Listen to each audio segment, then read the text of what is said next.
The 12th year of my adoption by the Hua family, the real heiress has returned. Learning of her miserable life all these years, my parents began to resent me. They planned to have me move out of the Hua residence, but my brother intervened just in time. 4 years later, Hua Sun chose to marry me. Little did I know, he did it only to torment me. Enin has suffered for so many years. Hua Shiyuan, you must spend the rest of your life atoning for your sins. In the 3rd year of our marriage, we had a massive, explosive fight. In a fit of rage, Hua Sun abandoned me on the highway, which led to my death in a multi-car pileup. When I opened my eyes again, I found myself in an orphanage. Once more, I saw that young couple. I froze in place, until a little girl next to me pinched her nose in disgust and cried out, "Headmistress, Lin Shiyuan wet her pants. That's so gross." Yes, I wet my pants. As a damp patch spread from the leg of my trousers, the other children gathered around, watching the spectacle and giggling behind their hands. The startled cry quickly drew the attention of the dean and the well-dressed young couple. The dorm matron hurried over, frowning at me. "Lin Shiyuan, what's going on here?" I lowered my head without a word. They had no choice but to rush me back to the dorm to change. Once I was changed, I said in a small voice, "Auntie Lee, I'm not feeling very well, my stomach hurts a bit. Do I have to go down?" The dorm supervisor furrowed her brow. "That man is the heir to the Hua group. He might choose one of you to be his daughter today. Everyone must be present. Be good and come downstairs with me." Back in the main hall, all the children were already lined up in a row, accompanied by the head of the institution, Mr. and Mrs. Hua Chen looked over the children of varying heights. Walking beside the couple was a little boy in a black shirt, his eyes and brows radiating a rebellious air. This was Hua Sun. "Hey there, what happened to your hand?" Mrs. Hua, who had been my mother in my past life, stopped in front of me just as she had before. I pulled back my sleeve, and a stream of blood flowed from my nose. "I did this on purpose just now," banging my hand on the railing on the way downstairs. "What happened? Your nose is bleeding," the other person asked with concern. I shook my head. "I don't know, it just happens to me a lot." The girl from earlier said enthusiastically to the woman, "Auntie, she's the one who just wet herself." Upon hearing this, Mrs. Hua looked at me with a touch of pity. Hua Sun was standing right beside her. His gaze swept over me briefly and indifferently before moving away just as coolly. He was only 8 years old this year, yet his features were already strikingly clear and handsome. An air of noble, refined aloofness emanated from his entire being. He seemed to exist on a completely different plane from us grubby, ordinary children. Finally, the Hua family chose another girl about my age. Her name was Xing. It was clear she was overjoyed and brimming with excitement, yet a trace of nervousness lingered. Her gaze was fixed intently on this group of family who had seemingly appeared out of thin air, a beautiful and elegant mother, an extraordinary father, and a cool, handsome older brother. The little girl's eyes were filled with dreams of the future, just like my past self, too. In my past life, I was the little girl adopted by the Hua family. At that time, it had been exactly 1 year since the real heiress of the Hua family, Hua Yin, had gone missing. Madame Hua, sick with longing for her daughter, spent her days weeping. The Hua family consulted a master, who divined that Hua Yin was still alive. The master advised Mrs. Hua that excessive worry and brooding were inadvisable, as it could easily lead to a surge of vital energy and blood to the heart, causing stagnation in the chest. Furthermore, weeping all day long would cause significant damage to the eyes. If they could adopt a young girl and treat her well, it might perhaps bring blessings and good fortune for the true Hua family heiress. The Hua family took the advice to heart. They promptly went to an orphanage and adopted a little girl around the same age as their own daughter. That girl was me. Then, they raised the other with the utmost care and devotion, as if they were a precious treasure. Perhaps good fortune had truly arrived. It just arrived a bit late. I waited all the way until the 12th year after I was adopted by the Hua family, which was the year I turned 18, when Hua Yin finally returned. One can only imagine the sheer joy that swept through the entire Hua household. Mrs. Hua held her long-lost daughter in her arms, weeping uncontrollably with overwhelming, tearful joy. However, the mood shattered when they learned of Hua Yin's past. She had dropped out of school at 14, been deceived and heartbroken at 15, given birth at 16, and had a kidney removed while working a migrant job at 17. Madame Hua was utterly stunned. Immediately after, the entire Hua household was plunged into profound grief once more. They could never have imagined that the sweet, cherished little princess from 13 years ago would be reduced to such a broken state. After all, her life had only just begun. Then their gaze turned to me, the adopted daughter. I was practically the same age as Huayin, yet I was so healthy, vivacious, radiant, and poised. Thanks to the Hua family's affluent circumstances, I learned to play the piano, dance, fence, and skate. I'm fluent in 4 languages and excelled academically. As soon as I finish my final year of high school, I will be heading to Brown University in the UK to study. All of this cut my adoptive parents to the quick. Their biological daughter was out there suffering hardships and torment, while their adopted daughter was living a charmed life at home, enjoying every advantage. After some thought, Mrs. Hua came to me and flatly stated they would no longer fund my studies abroad. Not only that, but they also wanted me to move out of the Hua family as soon as possible. My presence had been making Huayin unhappy ever since she returned home. Despite my deep attachment to the family, I agreed with what my mother said. Huayin's misfortune wasn't my fault. But I couldn't help feeling guilty whenever I faced her. It was truly because of her that I came to the Hua family. It was also because of her that I enjoyed 12 carefree years. Now, the true young mistress of the Hua family has returned. No matter what, I have no reason to stay here any longer. However, in the 3rd month after I moved out of the Hua family home, Hua's son, who was studying in the UK at the time, rushed back to the country and, with a very firm attitude, brought me back. He then did everything he could to persuade my adoptive parents to let me stay with the Hua family. Seeing his son so determined, Mr. Hua finally relented and agreed to let me stay. I don't understand why Hua's son is doing this. I thought it was because he cherished the bond we'd shared since childhood and couldn't bear to see me cast out by the Hua family. Even though I've repeatedly insisted that I want to move out of my own volition, not because my parents ordered it, but Hua's son simply won't agree to let me go. In the end, due to his strenuous objections, I remained with the Hua family. Back then, I had no idea that this very decision would lead to a tragic end for our relationship. 3. After the Hua family left the orphanage, I breathed a sigh of relief. In this life, I want nothing more to do with that family. When I think about it, staying at the orphanage isn't so bad. Although my body is only 6 years old, my mind is that of a 25-year-old adult. I know the basics of how to survive. It would go a long way in preventing others from bullying me. Besides, I had excellent grades in my previous life. Studying was never really a challenge for me. Once I got to middle and high school, I could start tutoring or picking up part-time jobs. I can support myself and work my way through college, so graduating won't be a problem.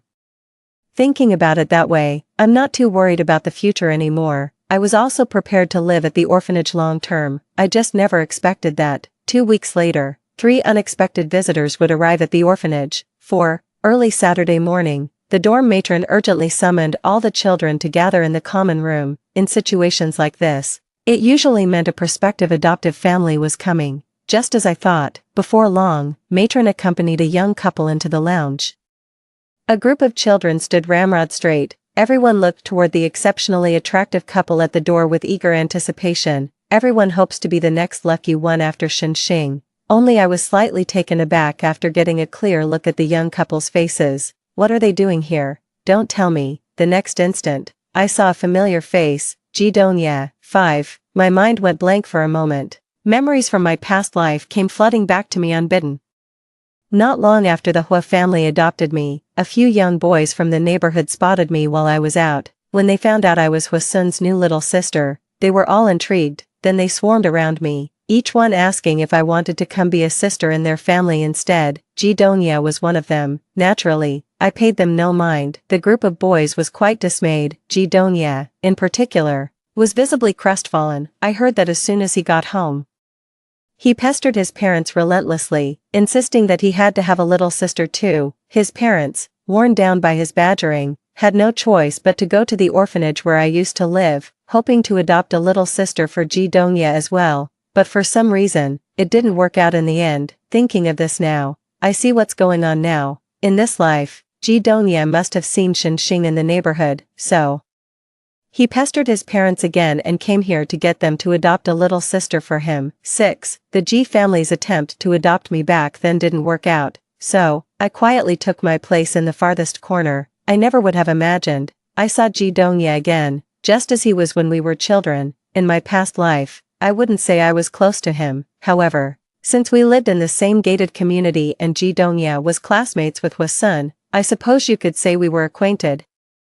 One thing I remember quite clearly is that during my senior year of high school, Hwa-in was brought back to the Hwa family. The Hwa family had originally planned to send me to study in the UK after I graduated from high school. Hwa-yin's return prompted the family to change their minds. Knowing my place, I naturally decided to apply to a university in City A. Unexpectedly, Ji Dongya, who was studying at a university in the UK at the same time as Hwa-sun, learned of my situation and called me specifically to offer to cover my tuition and living expenses abroad. I was completely baffled. After all, we weren't that close, and studying abroad is a significant expense. I didn't dare to owe anyone another favor, so I firmly turned him down. To my surprise, a few days later, he actually flew back home just to try and persuade me again. I still didn't agree, but I thanked him sincerely. So, in my mind, Ji Dongya stood out as one of the rare, genuinely kind-hearted individuals among that crowd of rich kids. 7. Just as my thoughts began to drift and wander, a voice, still tinged with childishness, reached my ears.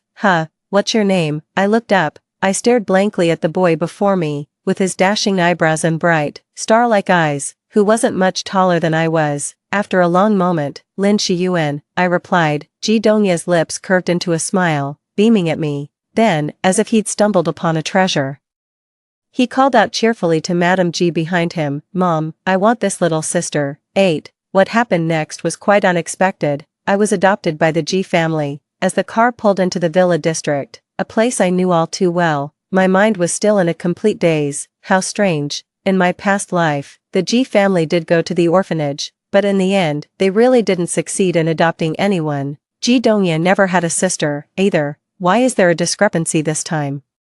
Could it be that because I altered the course of events, the lives of others have also shifted accordingly? Is that really it? What do you think of this room? It has a balcony with a view of the lake. If you don't like this one, you can check out my room. It's a bit bigger and has a balcony. If you like it, it's yours. Ji Dongya was incredibly warm and welcoming, so much so that I was completely taken aback by his kindness. Just how badly did this guy want a little sister?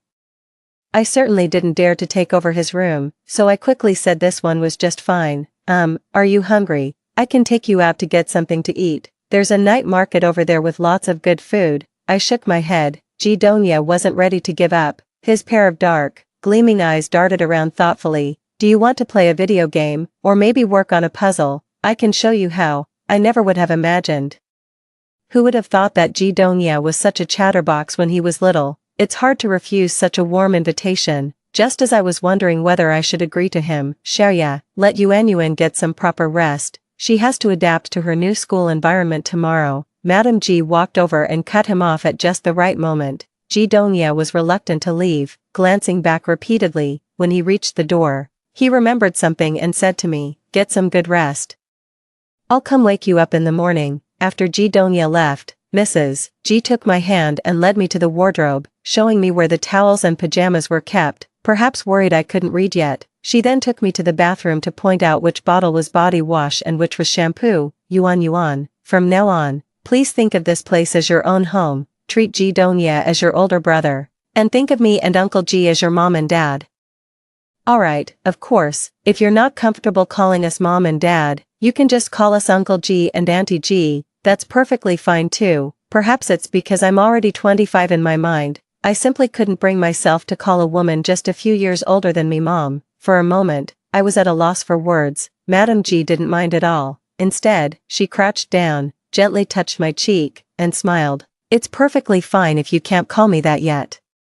How about we take a bath first, get to bed early, and go see your new school tomorrow? In that moment, she didn't feel like a mother. Instead, she was like a gentle, loving older sister, who miraculously soothed the quiet unease deep within me. 9. The next day, Mrs. Ji took me to register at the new school. This was also the alma mater from my previous life. On the first day of school, I ran into Shenxing in the hallway. We were both in first grade, and her classroom was right next to mine.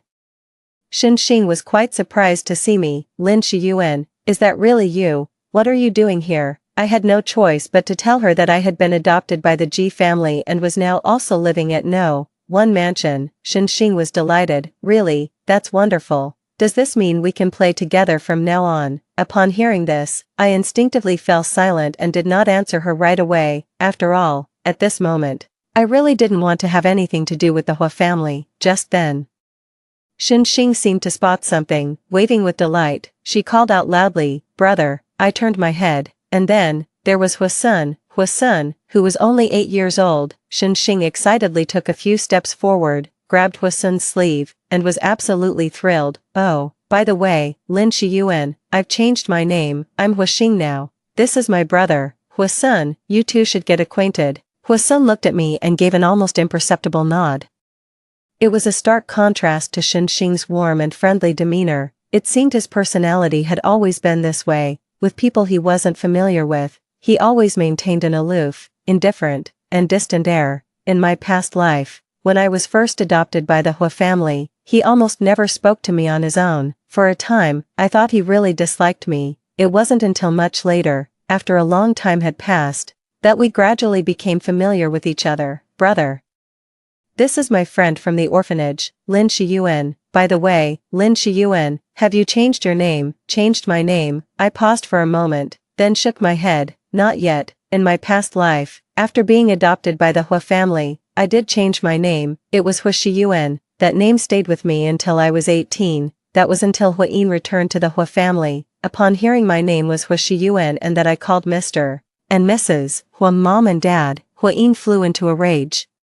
Calling me shameless and disgraceful, she accused me of stealing her parents and her brother. Soon after, Mrs. Hua came to me and asked that I simply call her auntie. I immediately understood what she meant. From then on, I started calling Mrs. Hua auntie and Mr. Hua uncle. I even stopped calling Hua Sun brother. The Hua family also quickly helped me change my name back to my original one, Lin Shiyuan. After this series of actions, Hua Yin finally settled down considerably. 10. Lin Shiyuan.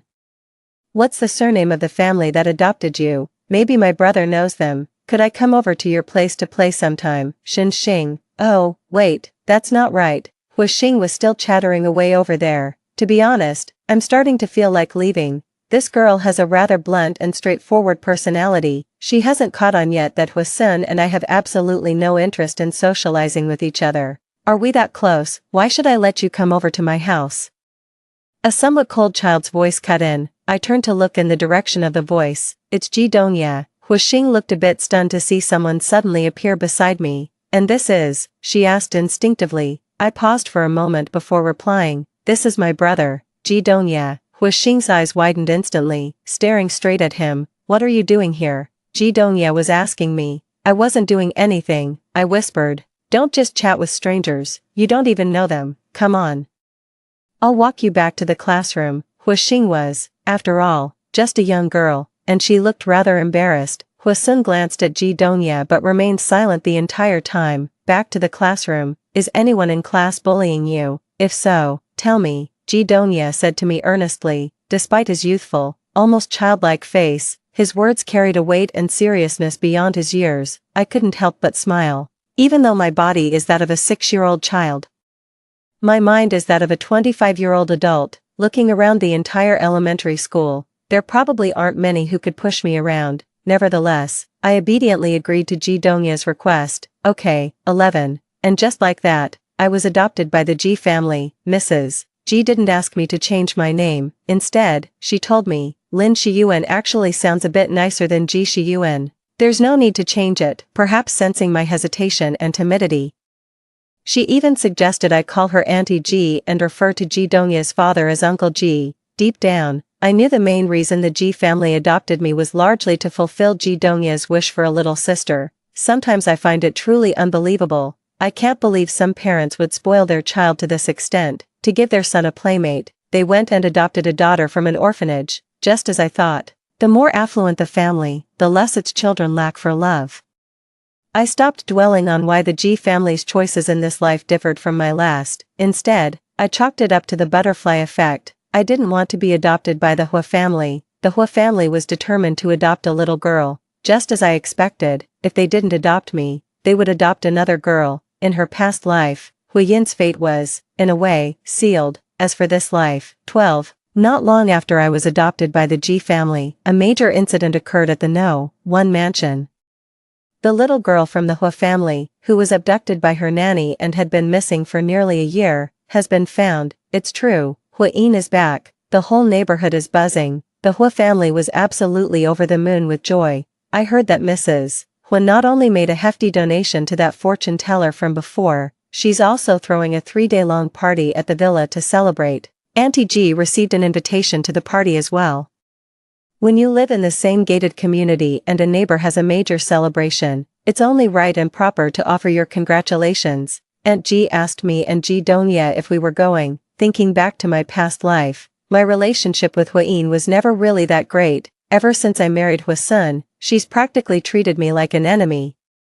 As for her, any trace of the initial guilt and unease I felt had long since vanished, leaving behind nothing but cold indifference. There was no way I was going, so I shook my head decisively. Ji Donya was equally unenthusiastic. What's the point of going? I'd rather stay home and play chess with Yuan. Yet, the two families lived so close to each other, even if I wanted to hide, there was no way I could avoid it. A week later, I saw Hua-in at school. Hua-in, who was only 6 years old. Wearing a dark blue school uniform, she walked alongside Hua-sun. Perhaps due to being trafficked and living in the countryside for a year, she looked somewhat tanned and a bit thin. She was about the same height as me. Her facial features bore a striking resemblance to Hua's mother. She had a broad forehead, deep-set eyes and brows, and a pair of dark, luminous eyes. She was, without a doubt, a pretty little girl. It seemed her shoelace had come undone. Hua-in glanced down, then pouted and looked up at her brother with a pleading, coquettish expression. Hua-sun, who was always aloof, proud, and kept others at a distance, seeing this, he immediately knelt down without hesitation to tie his little sister's shoelaces. He then stood up and affectionately patted her little head. This gentle and amiable side of Hua-sun was something only I, having grown up with him, could truly appreciate as rare. It was probably only in front of his own sister that Hua-sun would show such a gentle and affectionate side. The siblings had always been very close. In her previous life, Hua-in returned home at the age of 18. He learned that his sister had dropped out of school at 14, given birth at 16, and had a kidney removed at 17. The agony in Hua-sun's eyes was scorching him from the inside out. He couldn't bear to see his sister's life reduced to this. He couldn't stomach the fact that I, the one adopted into the Hua family, was the one living a healthy, glamorous life. To get back at me, he even went so far as to marry me. He got what he wanted. The 3 years I was married to him were the most painful of my life. It started with him giving me the silent treatment and ignoring me, then it slowly escalated to him tormenting and humiliating me. He grabbed me by the throat, screaming hysterically. Why wasn't I the one who was trafficked to the countryside? Why wasn't I the one who had a kidney cut out? Why do I have to live the life meant for his sister, Hua-in? That marriage came to an abrupt end with my death. The moment I was sent flying by the truck, I was acutely aware that I felt no pain. Instead, I felt an unprecedented sense of relief. What a relief. I'm finally square with the Hua family. We're even. If there is a next life, I will never, ever let the Hua family adopt me again. 13. That might just prove the saying true. The person you least want to see is the one who always shows up. Hua-in actually transferred into my class. This is something I never anticipated. I guess there really is some twisted fate between her and me. Thankfully, there were over 40 students in the class. If I didn't want to interact with her, we'd hardly have a reason to speak. I could just treat her like a stranger and keep it that way until graduation. That would work just fine. But that fantasy of mine was quickly shattered. It all started during a break between classes. While in the restroom, I accidentally heard panicked cries for help coming from the stall at the very end. Only when I walked over did I notice that the door had been barred from the outside with a wooden stick. After moving the wooden stick aside, I discovered, to my shock, that the person trapped inside was Hua-xing. Hua-xing, who locked you in here? He averted his gaze, shaking his head so vigorously it was like a rattle drum, and no one. After that, this happened a couple of times. I asked Hua-xing about it, but she refused to say a word each time. Then one day, at 8:30 in the evening, on my way back from the supermarket at the entrance of our complex, I came across Hua-xing. She was huddled alone by the flower bed in the greenbelt, dressed in thin clothes, quietly sobbing. At that moment, I finally understood who had been bullying her all this time. Did Hua-in throw you out? Seeing me, Huixing scrambled to her feet and hurriedly wiped away her tears. She seemed ready to deny it again. That's not it. Then why are you crouching here all alone instead of going home? Huixing stammered, clearly unable to come up with an excuse. A light rain began to fall, and she was dressed too lightly for the weather. After a moment's hesitation, I took out my smartwatch. Jidonya, would it be alright if I had a classmate over for a bit?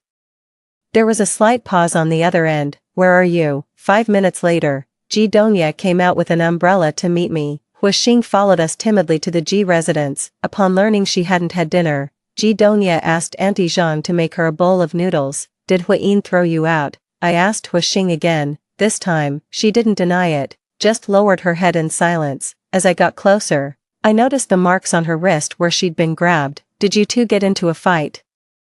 Huixing instinctively covered the spot with his sleeve and shook his head. Jidonya, standing nearby, snorted lightly and said, she wouldn't dare lay a finger on that little hellion. It was more like a one-sided beating. Little witch. Who are you calling a little witch? Who else? Huyin, of course. Jidonya said Huyin had been notoriously mischievous since childhood, well known throughout the entire neighborhood. So everyone gave her a nickname. They called her Little Witch.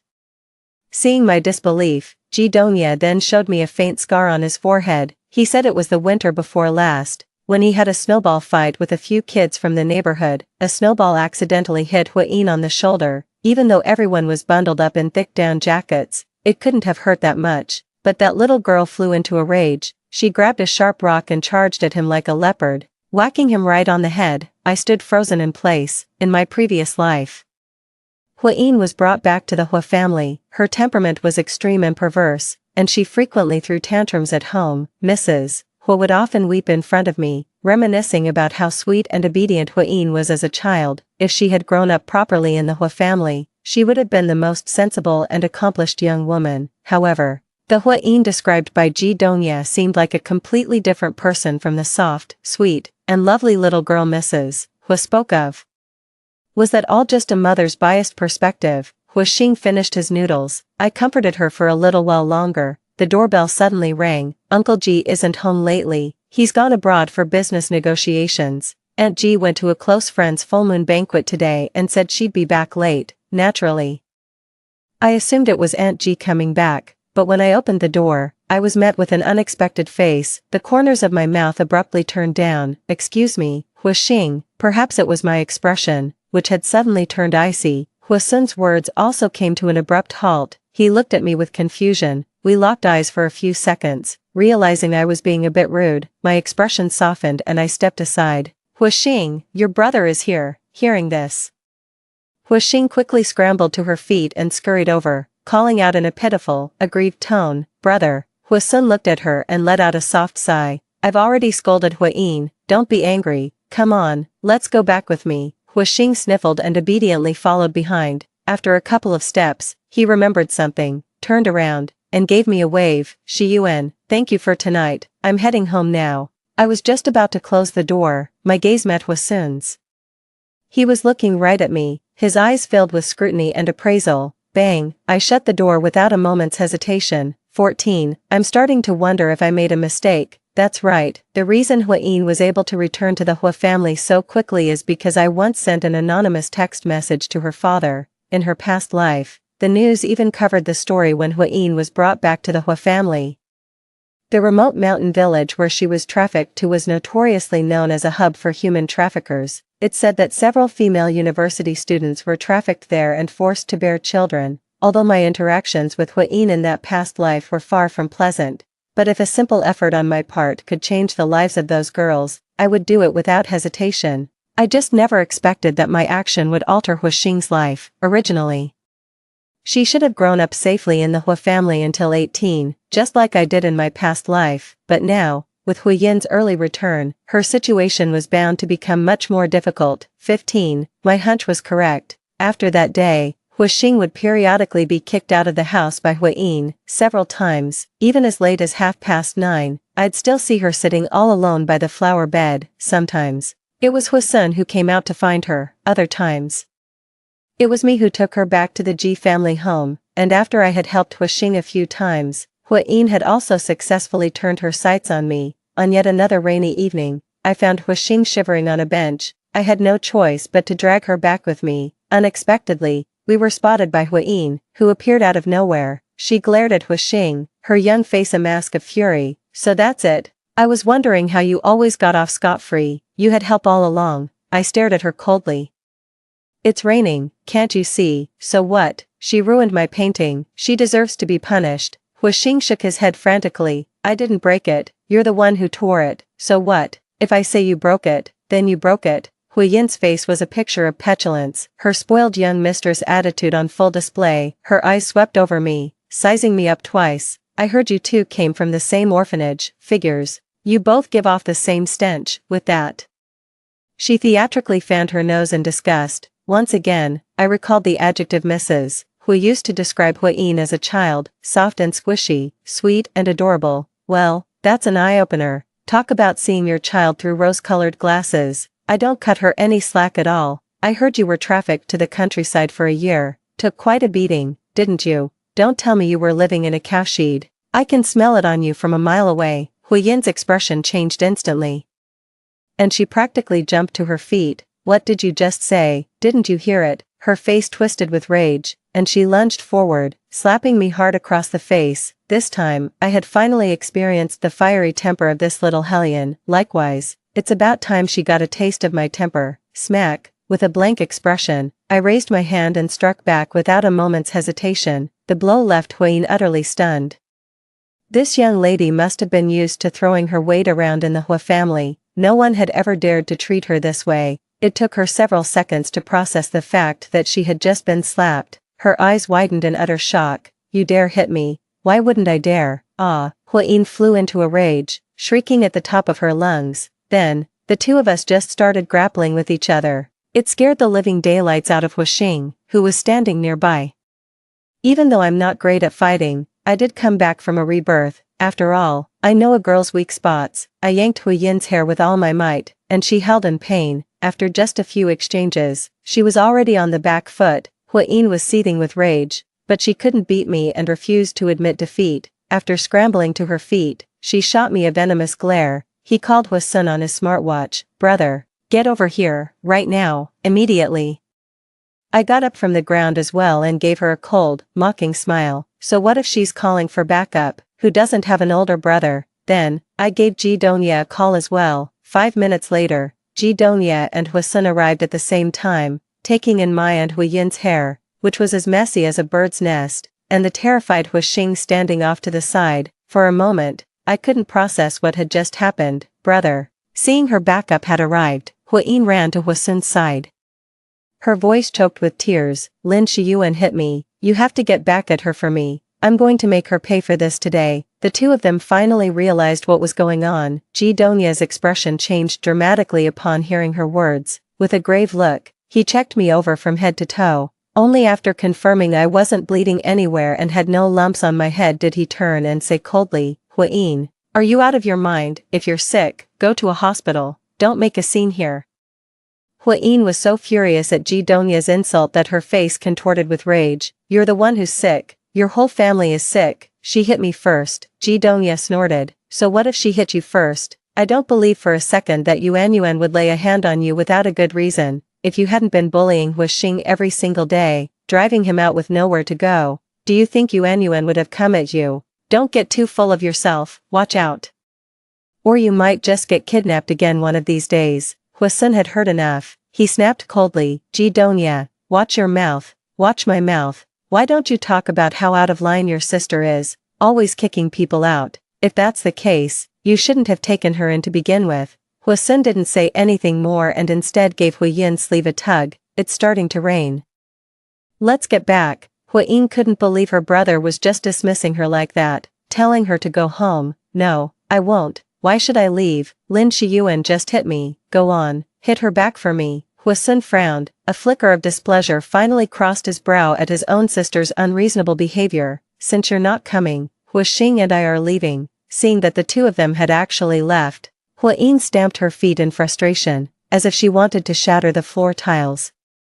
Huisun took a few steps, then suddenly stopped. Ji Donya, does your sister still get frequent nosebleeds? Ji Donya looked utterly baffled and turned to ask me, when have you ever had a nosebleed? I had no idea. I shook my head. I never get nosebleeds. The warm yellow glow of the street lamp fell across Hwa-sun's face. He pressed his lips together and studied me thoughtfully for a moment. After a long pause, a trace of mockery curled at the corner of his mouth. 16, after calming down. I felt a pang of regret. I shouldn't have fought with Hwa-in. What if she goes back and takes all her anger out on Hwa-shing? Wouldn't that mean I've just gotten someone else into trouble? After all, Hwa-in came back so early in this life because of me, so, Hwa-shing's current predicament is actually my fault. I began to feel remorse and asked instinctively, Ji Donya, was it wrong of me to fight with Hwa-in just now? Why shouldn't I? After Hwa-in goes back, do you think she'll? I thought for a moment. First graders probably hadn't learned the idiom to become aggravated yet, so I rephrased, do you think Hwa-in will take all her anger out on Hwa-shing? He didn't see it that way. Even without tonight's incident, would Hwa-in really leave her alone? So what do we do? This situation is really quite tricky. They live under the same roof, seeing each other constantly, day in and day out. For Hwa-in, causing trouble for Hwa-shing was as easy as pie. Ji Donya fell silent for a moment, thinking, before asking me, are you that worried about her? It's impossible to say I'm not worried. After all, I'm pretty heavily involved in this whole mess. I replied glumly, yeah, we'll have to ask Hwa-shing first, see if she's willing to stay with the Hwa family. If she's unwilling, then we'll see if the Hwa family is willing to give up the adoption. If both parties can come to an agreement, we'll bring her to live with us. Hearing this, I froze in place, staring blankly at Ji Donya. Are you serious? He gave a faint smile. Do I look like I'm joking? Oh my god, how badly does this guy want a little sister? I give up. But, will Auntie Ji agree? It's just an extra mouth to feed. Why wouldn't she agree? Only young Master Ji could say something like that. I know the Ji family is very wealthy, but adopting a child is far more complicated than just setting an extra place at the table. Not long after the Ji family adopted me, Mrs. Ji had already enrolled me in no fewer than 6 or 7 extracurricular classes. All of that costs a fortune. Actually, if Hwa-shing could really move into the Ji family, that might not be such a bad idea. Ji Donya suddenly thought of something and shot a glance at me. There's something I want to ask you. What is it? Why do you never call me brother? You always just call me Ji Donya. My face grew inexplicably warm. I couldn't very well tell him that I just couldn't bring myself to call an 8-year-old boy brother. Did you adopt all these little sisters just so you could hear someone call you brother? Yeah, that's me. Ugh, 17. Ji Donya made it sound simple, but he still had to pester Aunt Ji for a whole week. Aunt Ji finally relented, saying she would first go and sound out the Hwa family. If they agreed, then they could figure out how to proceed with changing the adoption arrangements. However, it turned out that the Hwa family did not agree. Mrs. Hwa explained that Hwa-in had indeed been acting out these past few days because of the new addition to the family, but her family has been working on Hwa-in lately, trying to persuade her. Hwa-in has since come to fully realize her mistake and promised to get along better with Hwa-shing in the future. Aunt Ji was left utterly embarrassed and had to slink back home. She even gave Ji Donya a proper telling off, given the Hwa family's stance.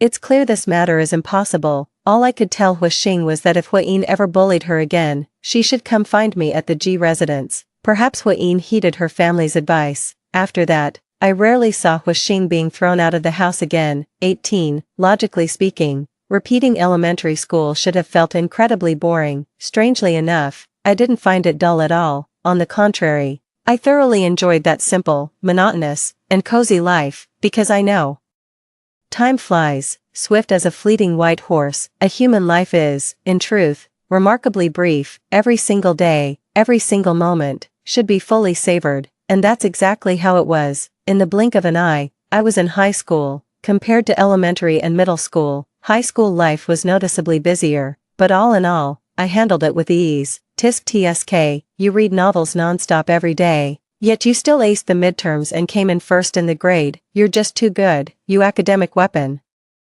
After school, Hwa-shing couldn't help but shake his head after seeing what was on my phone screen. I turned off my phone and said with a straight face, as a reincarnator, it would be downright embarrassing if I couldn't outscore you kids. I think you've really lost the plot. The two of them walked toward the school gate together. Huh, where's your family's car? I have to take the bus home by myself today. Ji Donya is letting you take the bus home. Why are you so reluctant to let go?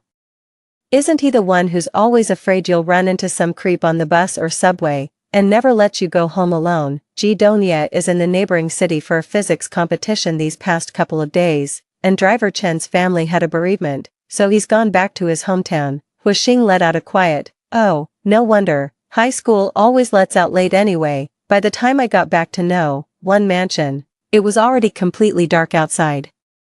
Huixing and I were discussing a popular anime when we suddenly heard a low, rumbling roar. The next instant, a motorcycle pulled up right in front of us. A girl got off the back. Her school skirt was so short, it was clearly hemmed up. Their hair was dyed in all sorts of bizarre colors, red, green, blue, purple. It was Huiying. They shared a quick kiss with the young punk on the motorcycle. The motorcycle sped away.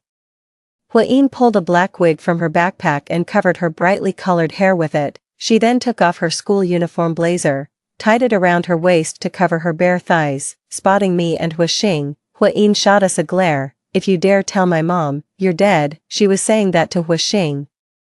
Only after the other person had walked away, did I finally ask, "Was that her boyfriend just now?" Huixing shook his head. "I don't know." When it came to the high school entrance exams, Huiying didn't get into the affiliated high school. Her father paid to get her into a private high school. So, she wasn't at the same school as Huixing and me. I thought about Huiyin's life in my previous existence. She dropped out at 14, was deceived by a punk at 15, had a child at 16, and had a kidney removed while working away from home at 17. She's 15 now. Although she hasn't dropped out of school, she still started dating a reckless young troublemaker. If this keeps up, I shook my head, thinking I was overcomplicating things. 19. Donya hasn't been home these past couple of days. At the dinner table, it was just me, Auntie G, and Uncle G. Uncle G is usually very busy with work, so it was a rare treat for him to be home for dinner tonight, as usual.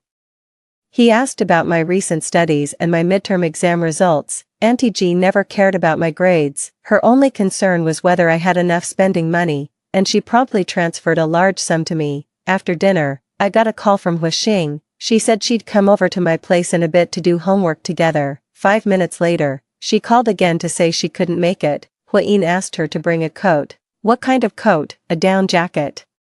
She went out with friends and forgot to bring one. She's insisting I bring it to her right now. Alright then, I won't wait for you. Okay, talk to you later. After finishing my homework and scrolling through videos for a while, I was about to go take a shower. Mrs. Lee came upstairs, knocked on the door, and said someone was looking for me downstairs. I went downstairs, and there was Huixing. Seeing me come down alone, he instinctively glanced behind me, then asked, "Isn't Huixing here?" I find this a bit odd. She didn't come over tonight. The other person thought for a moment, then nodded. "I understand. Sorry to have bothered you." I glanced at my watch and realized it was almost 10:30. "Didn't you call her?" Huixing shook his head. "Her phone is off. I couldn't get through." "Didn't Huixing tell you where she went?" "I remember that phone call. She said she was going to bring Huiying a jacket." "Maybe you should try calling Huiying. Both of their phones are off."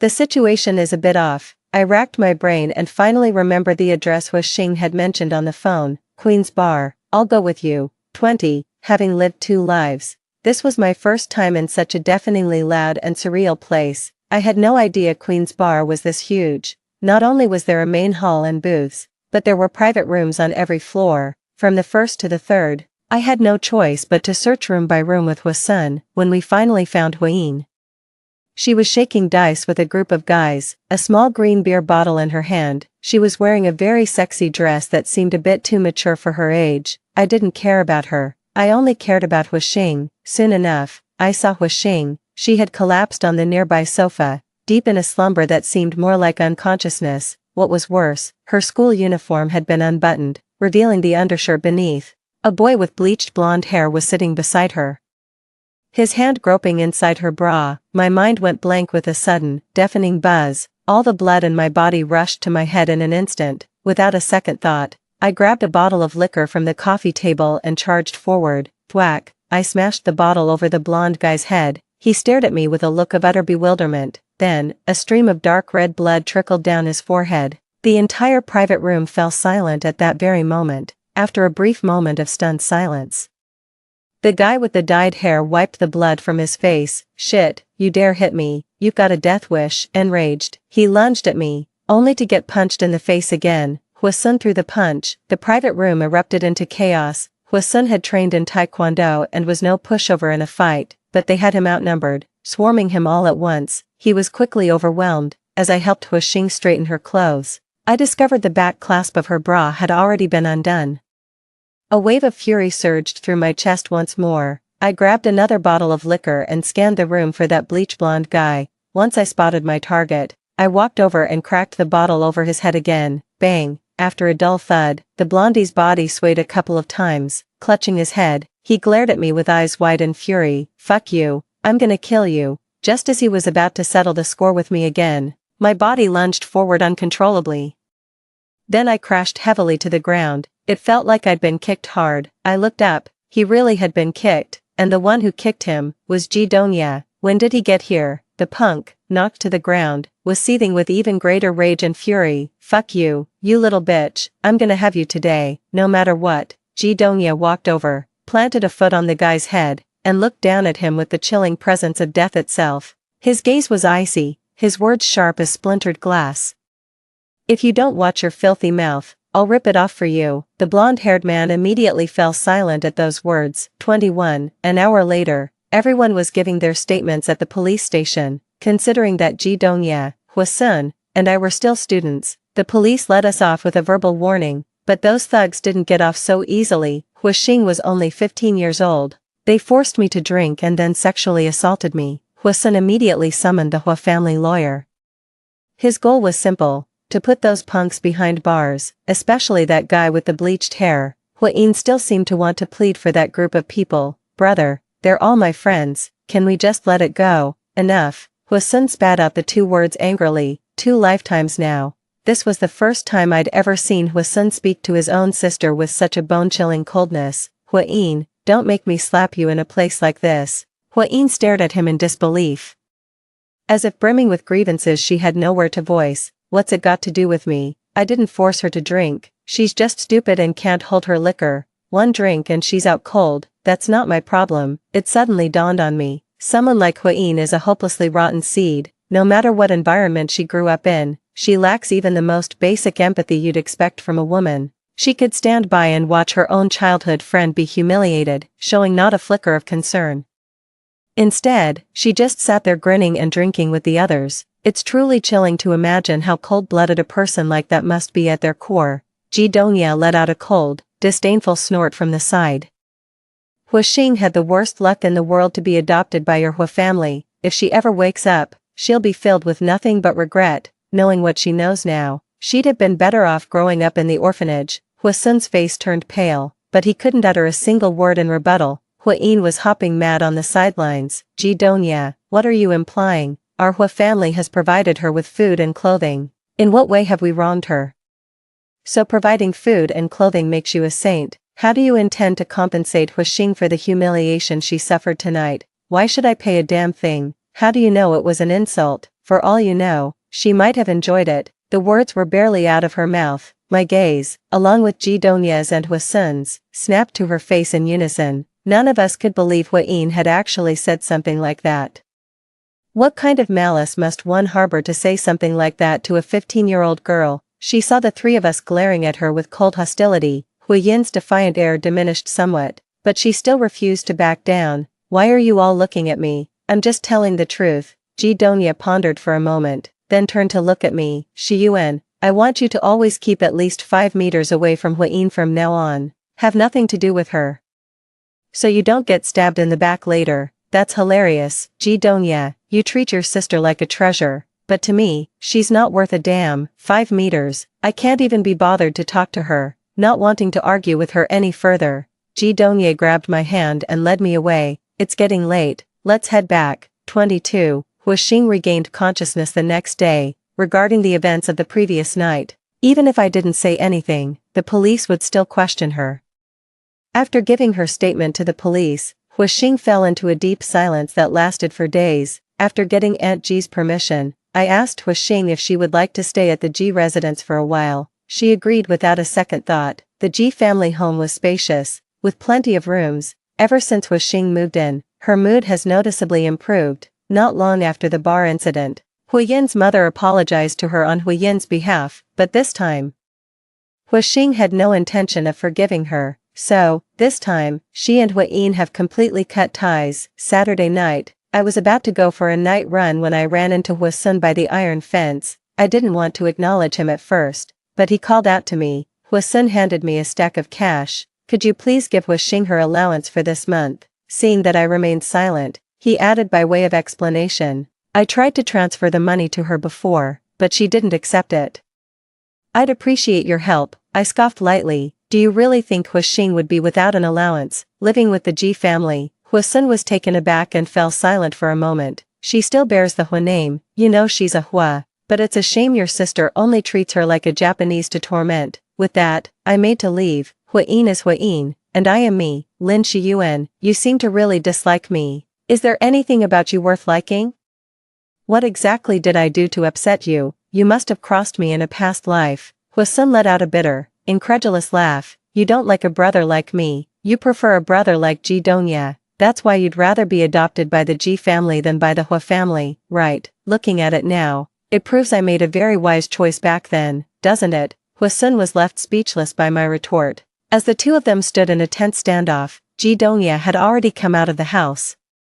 He rushed between us and held me back with both hands, like a mother hen protecting her chicks, and Huisun was the hawk, watching with predatory intent. What's this? Got nothing better to do than come cause trouble on our doorstep. Huisun sneered. Ji Dongya, are you a dog or something? Are you insane? You're the dog, your whole family are dogs. If you're not a dog, how come your nose is so sharp? The moment any guy so much as talks to Lin Shiyuan, you come sniffing around. Ji Dongya paused, crossing his arms. So what? Lin Shiyuan is my sister. Is it wrong for me to come running when I smell trouble, just to protect her? Especially you people with the surname Hua. There isn't a single decent person in your whole family. Of course I have to keep a close eye on her. Huisun gave him a cold glance, a trace of mockery curling at the corner of his lips. You'd better mean that. After the other person had left, Ji Dongya couldn't help but ask me, what did he just say to you?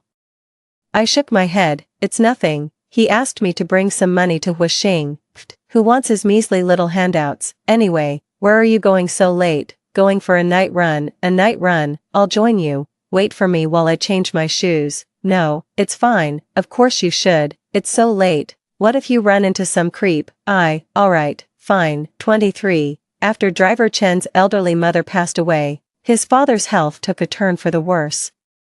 He'll likely need to take an extended leave and won't be able to come to work for the time being. The Ji family has 3 drivers on staff year-round. One was Uncle Ji's personal driver, one was Auntie Ji's, and another was responsible for driving Ji Dongya and me to and from school. Within a couple of days, the replacement for driver Chen had arrived and started work. It's just that, the sight of that honest, good-natured face stopped me dead in my tracks. I've seen this man before, in her past life.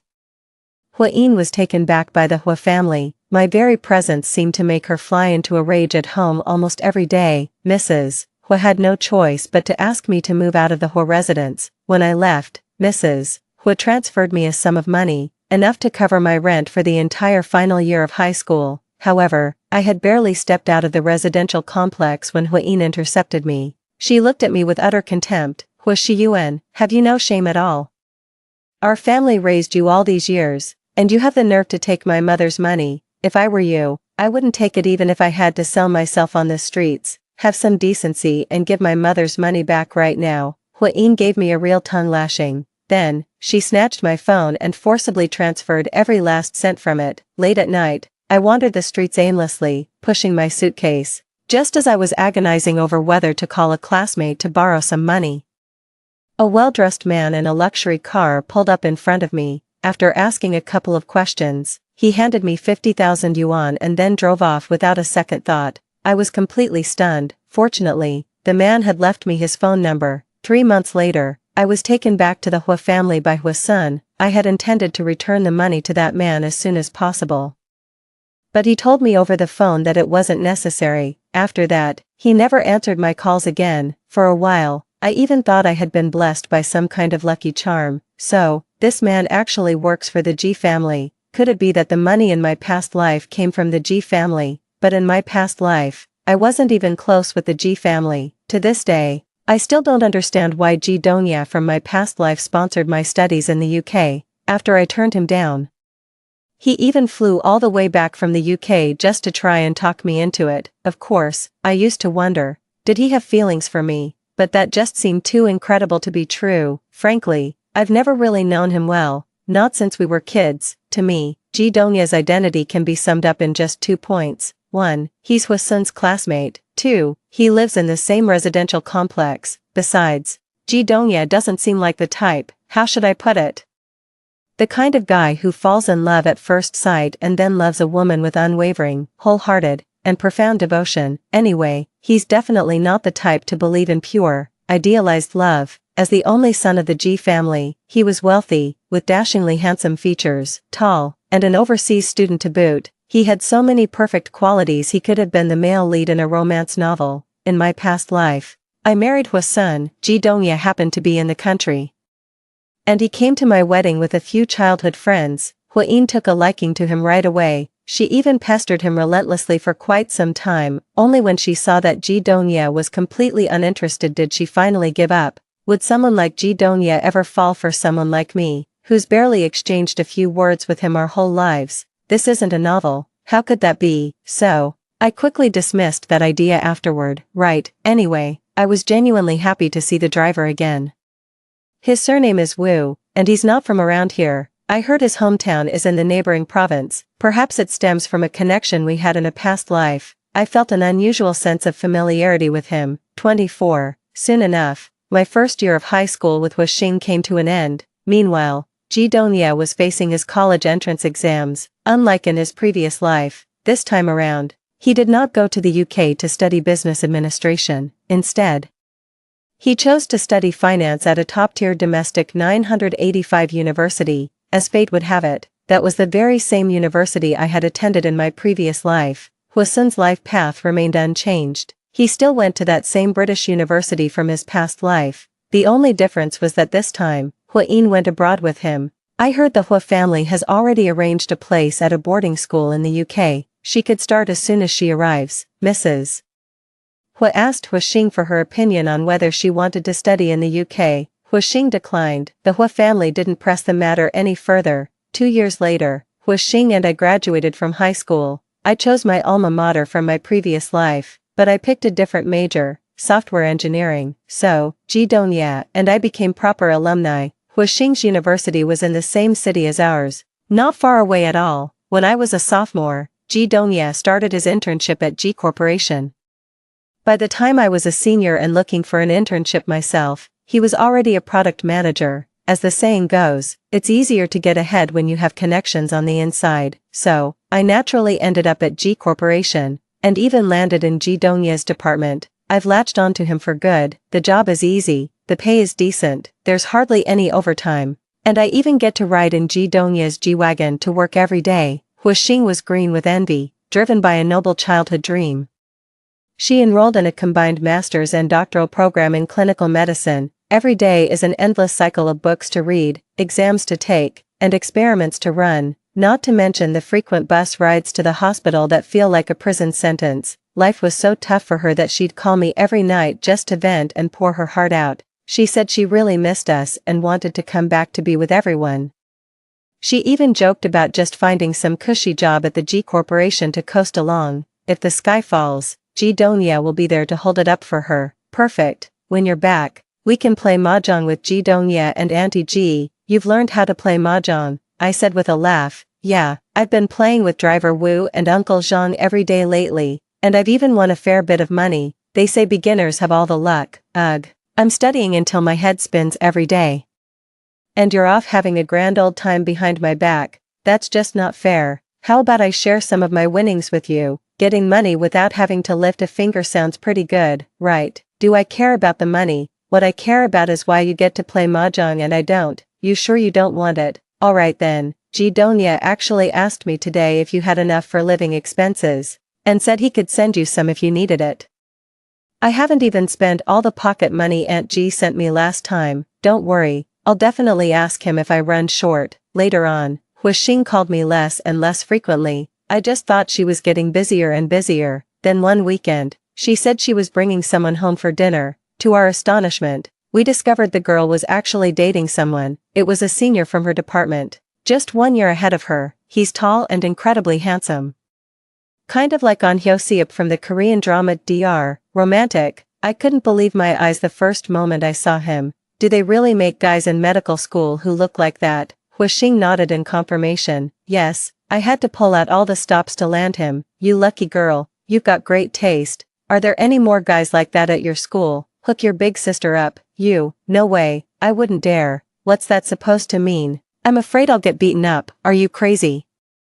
Who would dare lay a hand on you? Someone would, that's for sure. While we were roughhousing, Ji Donya came over and asked if we wanted to play mahjong. Huixing brought her boyfriend home today, and Uncle Ji, wanting to vet him for her, was also home for a rare occasion. Wanna play? I asked her. Bring it on. Huixing readily agreed. Once we were seated at the table, Uncle Ji and Aunt Ji, the two tycoons, sat across from us.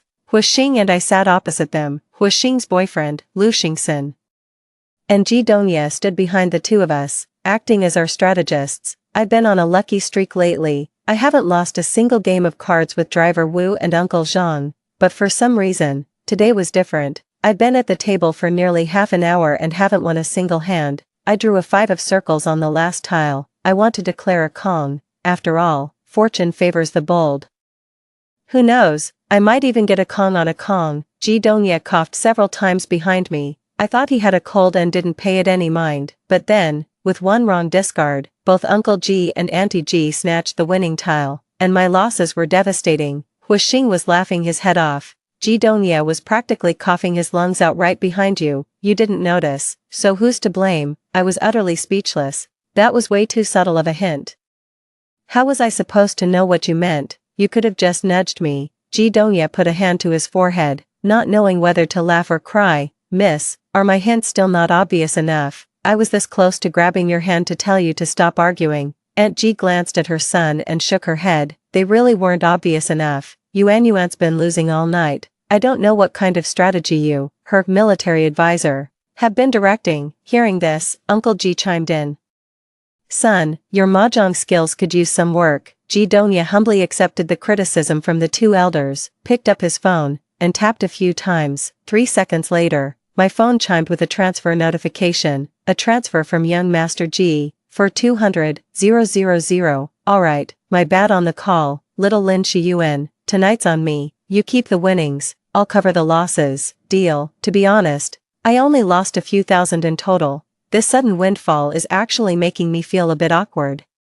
So I'm the clown here. Huh, fine, fine, you all just keep spoiling her. Huixing quipped from the side. Let's share the wealth. I'll transfer you 100 grand. It's Ji Donya's money anyway, won't hurt to spend it. Huixing hurriedly refused. No, no, no, my sweetheart will cover whatever I lose tonight. Who's going to cover your losses? You're Ji Donya. That sounds a bit off. Who's Ji Donya? Huixing's expression faltered. He licked his lips and then continued.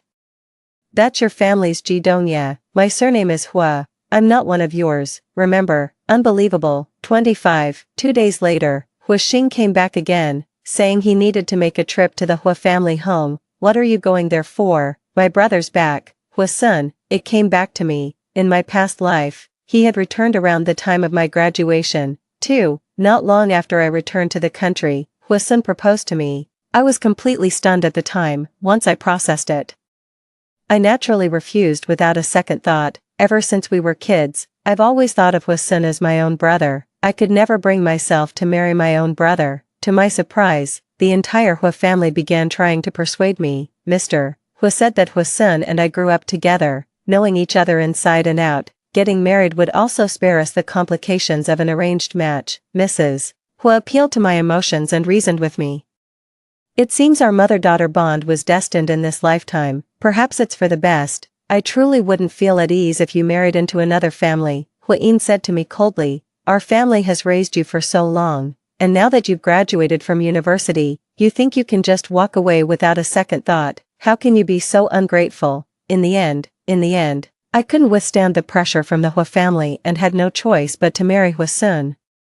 Married life was far from blissful. Huasun was always busy and seldom came home. Eventually, it dawned on me, he wasn't busy, he was deliberately giving me the cold shoulder. In fact, I felt a wave of relief. Two people who had grown up together like siblings saw their relationship abruptly transform into that of husband and wife. To be honest, I don't know how to face him either. If this marriage could just continue on like this, uneventfully, it wouldn't be such a bad thing. Just as I was settling into that thought, something happened to shatter the calm. Hui Yin's engagement was called off. Her fiancé was the son of a close friend of Mr. Hua. Somehow, he found out that Hui Yin had once undergone major surgery, losing a kidney, and had even given birth to a child in the countryside. He was then adamant about breaking off the engagement with the Hua family. In truth, the details of Hui Yin's past had been kept tightly under wraps. Ever since she was brought back to the Hua family at 18, her parents had pulled strings to get her enrolled in a junior college. After graduating from her associate degree program, she went straight to work for the Hua Group, with her father as the chairman and her brother as the general manager. She only held a sinecure position at the company. Her daily routine essentially consisted of shopping sprees at the mall with her girlfriends. Later, through an introduction arranged by her parents, she went on a matchmaking date with the son of a prominent family. The guy is really handsome and a returnee from overseas. He's got the looks and the credentials. Hui Yin is quite taken with him. They got engaged not long after they started dating. Just as the couple were discussing marriage, the man called off the engagement. Hui Yin was utterly heartbroken. She returned home in a rage, throwing things around. She blamed her parents, saying that if they hadn't lost her all those years ago, she wouldn't have been publicly humiliated by having her engagement broken off today. She also accused Hua's son, her own brother, pointing out that as siblings, she should have enjoyed their parents' doting affection from childhood, attended elite schools, and studied abroad, just as he had. Yet, I ended up with only a college diploma, unable to speak a word of a foreign language, and looked down upon everywhere. Then, she started cursing at me loudly. She called me shameless, a usurper who stole her place, and wicked to the core. She accused me of stealing her life. She asked me why I was so shameless, why I still hadn't gotten lost even though she'd been back at the Hua family home for so long, and why I insisted on clinging to their household. Why did I have to marry her brother and continue monopolizing her parents? She even said someone like me should have grown up in an orphanage, eating spoiled food, drinking rancid water, and being molested by old men. And that even as an adult, I'd only be fit to date delinquents and get into fights with street girls. She screamed that I was the one who should have had a kidney ripped out. She said I wasn't fit to live under their roof, that I belonged with the filthiest maggots at the bottom of society. With a twisted face, Hui Yin hurled every vile curse she could think of at me, stomping her feet and smashing things all over the living room. But she seemed to have forgotten. I moved out not long after she was brought back to the Hua family. It was Hua's son who stubbornly insisted on bringing me back, and he was adamant that I should stay with the Hua family. Besides, it wasn't me shamelessly begging to marry her brother, it was their whole family taking turns to persuade me to marry Hua's son. Our lives weren't some story of switched nannies or mistaken identities between a rich heiress and a poor girl.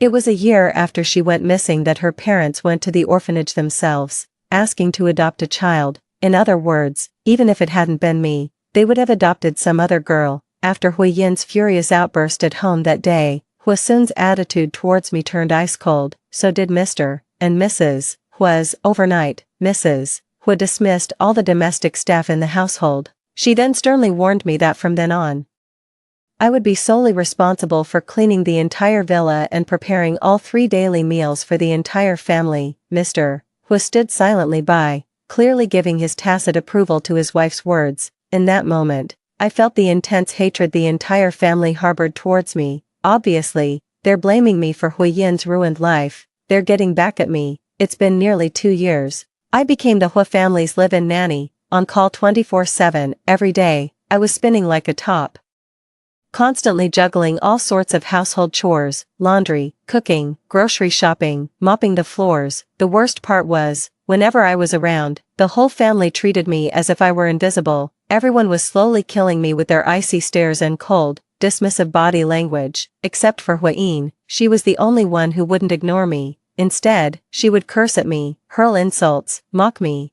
and even deliberately push me down the stairs.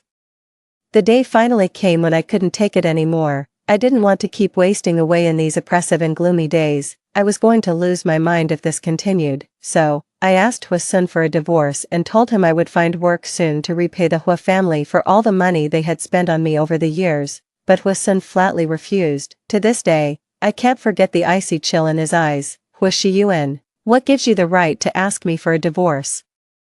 Enin has suffered for so many years, you must spend the rest of your life atoning for it. The rest of my life, I was only adopted by the Hua family for 12 years, I left the Hua family for university at 18, and I haven't asked them for a single penny since. Why should I trade my entire life for those 12 years? I completely snapped, screaming hysterically, I never begged you to adopt me. You were the ones who came to the orphanage and brought me back to the Hua family. Why should I atone? What gives you the right to demand that I atone? It was your family's nanny who abducted Hua-in, your whole family should be atoning, not just me. What gives you the right to put this all on my shoulders? Hua-in dropped out at 14 because she was stupid, dim-witted, and couldn't learn. Dating that punk at 15 was a sign she was messed up in the head. Having a kid at 16 was the consequence of her chasing her own pleasure. Getting a kidney cut out in a fight at 17, that's just her being a damn fool. None of this has anything to do with me, not a single, damn thing. Even if Hua-in hadn't been kidnapped and had grown up safe and sound in your precious Hua family, who's to say she would have turned out any different? How do you know she wouldn't have ended up exactly the same way? Smack. Hua-sun's response was a heavy slap across my face. I covered my cheek. Staring blankly at that cruel and ruthless face, Hua Shiyuan, if you keep spouting nonsense, or dare to mention divorce to me again, I won't hesitate to have you committed to a psychiatric hospital on grounds of insanity. 26. Yuan, you look pale, what's wrong? Hua Xing's voice, full of concern, rang out. I snapped out of my reverie with a jolt and pressed a hand to my forehead. It's nothing. I just haven't been sleeping well these past few days. You didn't stay up late binge-watching shows again, did you? No, I didn't. Hua Xing remembered something and turned around to get his bag. Want some sleeping pills? I think I have some in my bag. I haven't been sleeping well either with exams coming up. No, it's fine. Aren't you supposed to be at the Hua's for dinner? You should get going. You sure? I'm sure. Alright, I'm heading off. Yeah, 27, Friday evening, while out for a walk. I passed a supermarket not far from my neighborhood and realized it had been a while since I'd bought any daily essentials, so I went in and picked up a few things, but when I went to pay, I discovered I'd brought the wrong phone with me. I had grabbed my spare phone, the one I hardly ever use. My backup phone isn't linked to a bank card, and there's only a few dozen yuan in my WeChat wallet. I had to give up on the idea. I'm sorry. I forgot to bring any money. I'll have to pass for now. I gave the cashier an apologetic smile. I hadn't gone far from the supermarket when someone came up behind me and handed me a bag. I glanced inside. It was the very items I had spent so long picking out but hadn't paid for. No, thank you. I didn't pay for these, so they're not mine, I said calmly. Hua-sun raised an eyebrow, a faint smirk playing on his lips. You think I have any use for these things? I remembered then that I had also grabbed a few boxes of tampons. After a brief pause, I took the bag. I'll pay you tomorrow. How about we add each other on WeChat? You can transfer it to me whenever you're free. Hua-sun took out his phone, displayed the QR code, his voice cheerful. Without hesitation, I immediately called Hua Xing. The call was answered almost immediately. Hua Xing, can you transfer 200 to your brother for me? To my brother? What for? Just do it for now. I'll explain later. In less than a minute, Hua-sun's phone chimed with a notification. He looked at me, utterly defeated and helpless. Lin Shiyuan, after all these years, you haven't changed a bit. What on earth did I do to offend you? I knew he had a strong sense of pride and was usually quite aloof, so I got straight to the point. You haven't done anything wrong, but you're just too ugly. I don't want to see you, so could you please stay away from me? Since elementary school, Hua-sun had grown up with girls constantly slipping him love letters. His looks had always been top tier, never missing a beat. Right then, caught off guard by my insult about his ugliness, his face visibly darkened. He said coldly, "You don't know what's good for you." Then he turned and left in a huff. After I got home, Hua Xing called me. What was that all about? Did you run into my brother? He wouldn't take the money. I only spoke to him for a moment before he hung up, and he seemed pretty upset.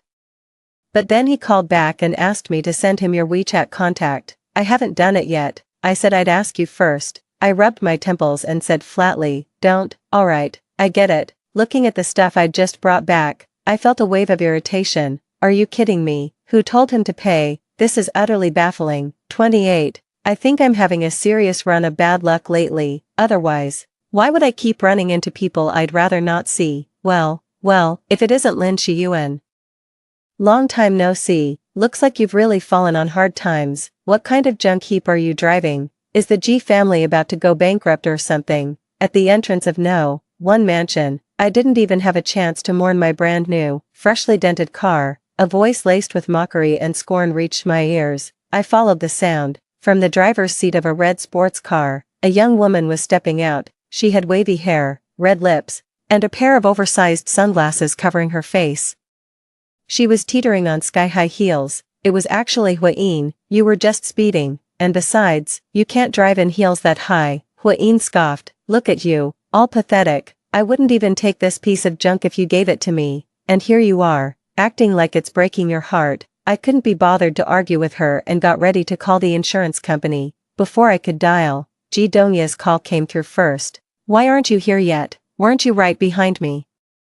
My car got hit. There was a pause on the other end, and their voice immediately tensed up. Are you hurt? Where are you? Right at the entrance to the neighborhood. 3 minutes later, the black G-Class drove out. Ji Dongye got out of the car and gave me a thorough once-over. Only after seeing I was unharmed did he let out a sigh of relief. Ji Dongye. Huayin walked over and called out his name tentatively. Ji Dongye turned his head, perhaps because the other person was wearing sunglasses. He didn't recognize them at first. Who are you? Huayin took off her sunglasses, her eyes sparkling, her voice several shades softer than before. I'm Huayin. Ji Dongye stared at her for a few seconds, then glanced at the sports car behind her. Your car? Yeah, how are you even driving? Can you even drive in heels that high? Huayin looked sullen and shrugged her shoulders. It's not like I did it on purpose. Did you report it to the insurance? Ji Dongye asked me.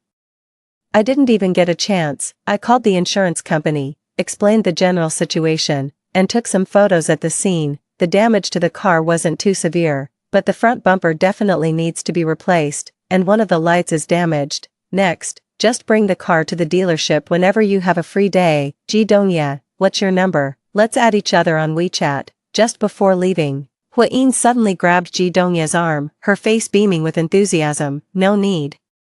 The insurance company will call you. Just follow the standard procedure. Ji Dongye replied to her in a perfunctory, bureaucratic tone. It made Huayin stamp her foot in frustration. 29. What a shame. My brand new car got hit on its third day out. I waited months specifically for this new Mini. I'm absolutely gutted. I didn't even have much of an appetite for dinner. It wasn't until after 10 o'clock that Ji Dongye knocked on my door. In his hands was a bowl of steaming hot noodles, still feeling down.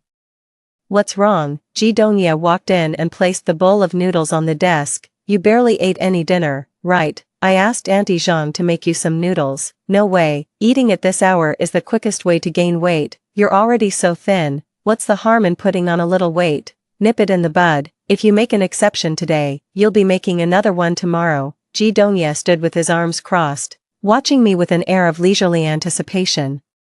$200 per bite, damn it, only a fool would turn down easy money. Deal. I took 5 bites, made $1,000, and decisively put down my chopsticks, giving up on making money already. He gave a slight, patient smile and continued to coax me. Just have one more sip of soup. I shook my head firmly. Soup is the easiest way to put on weight. Ji Dongye thought for a moment, then suggested to me. How about you drive my car first? Once your skills improve, I'll buy you a new Mini.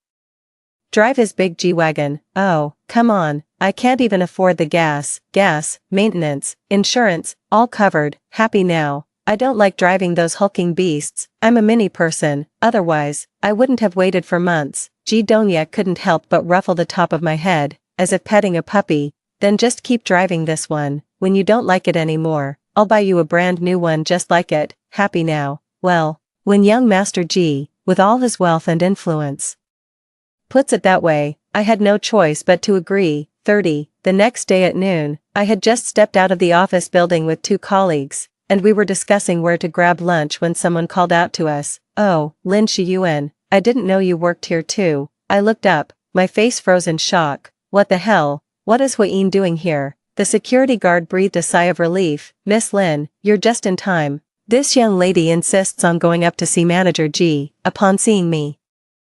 Huayin acted with familiar ease. Lin Shiyuan, which floor is your brother on? What's his phone number? A past life. Huayin first met Ji Dongye at my wedding to Huasun and was instantly captivated by him, launching into an unrelenting pursuit right after. In this life, she and Ji Dongye are practically old friends who grew up together, though they haven't seen each other in years. Who would have thought such a plot would unfold? I asked calmly. Did you need him for something? Of course.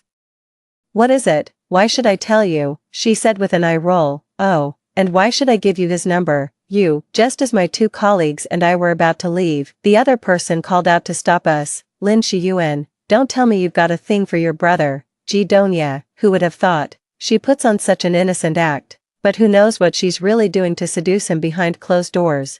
I never imagined Huayin could sink to such depths of rudeness. After 6 years in the UK, it seems she hasn't improved one bit. How about we go get some Teochew clay pot rice? I walked further and further away with my two colleagues, completely ignoring her. Over the next few days, Huayin kept trying to get close to Ji Dongye. She couldn't catch him at the office, so she came straight to his home. To be honest, I think she's pretty shameless, because anyone with eyes can see that Ji Dongye has zero interest in her. He avoids her like the plague. Yet Huayin is the one who's blind to it. I just can't bring myself to chase after a man like that. 31. The turning point came when Huaxing brought Lu Xingxin back to the Ji family for a meal. Huayin came to the Ji residence looking for Ji Dongye and happened to run into the handsome and charming Lu Xingxin. Her eyes lit up again. It was the exact same look she had when she saw Ji Dongye that day, even when Huaxing introduced him as her boyfriend, Lu Xingxin. The fiery intensity in Huayin's gaze didn't diminish in the slightest, just as I thought. After that day, the number of times she came to ambush Ji Dongye dropped noticeably. A few days later, Huaxing called to tell me something. Mr. Hua took Huayin to have a meal with Lu Xingxin and his father. It took me a moment to process that. Lu Xingxin and his father, your dad knows them. Seems like he does. Why is Huayin here? Isn't this a setup? Does your dad not know Lu Xingxin is your boyfriend? My father doesn't know. Only Huayin is aware of it. I thought about it for a moment. She's probably been hitting a wall with Ji Dongye lately. So now she's trying to steal your man, but logically speaking, someone as calculating and pragmatic as Huayin wouldn't make a move just because Lu Xingxin is good looking. Is your boyfriend's family well off? Huaxing let out a soft sigh over the phone. Renqin Hospital was founded by his grandfather. Renqin Hospital is the largest and most reputable private hospital in our city. I see, that makes sense. Huayin's taste is as consistent as ever, just like in her past life. She's into good-looking, charming, and wealthy heirs. So, what's your plan now? I'm taking Lu Xingxin to the Hua family for dinner tonight. My father should get the message. Confronting it head-on is a good approach too. When evening came, Huaxing quickly reported her success to me. She said that when she showed up at the Hua family home with Lu Xingxin, her father was completely taken aback. After introducing Lu Xingxin's identity to the whole family, she made a point of emphasizing that Huayin and Lu Xingxin had already met at the Ji family home last time. Father Hua's expression visibly grew much more serious. After dinner, Mr. Hua saw her out and made a point of apologizing to her. He admitted that he had previously taken Huayin out for a meal with Dean Lu and his son, but at the time, he had no idea that Lu Xingxin was Huaxing's boyfriend. Not only that, but Mr. Hua also apologized on behalf of his daughter, Huayin.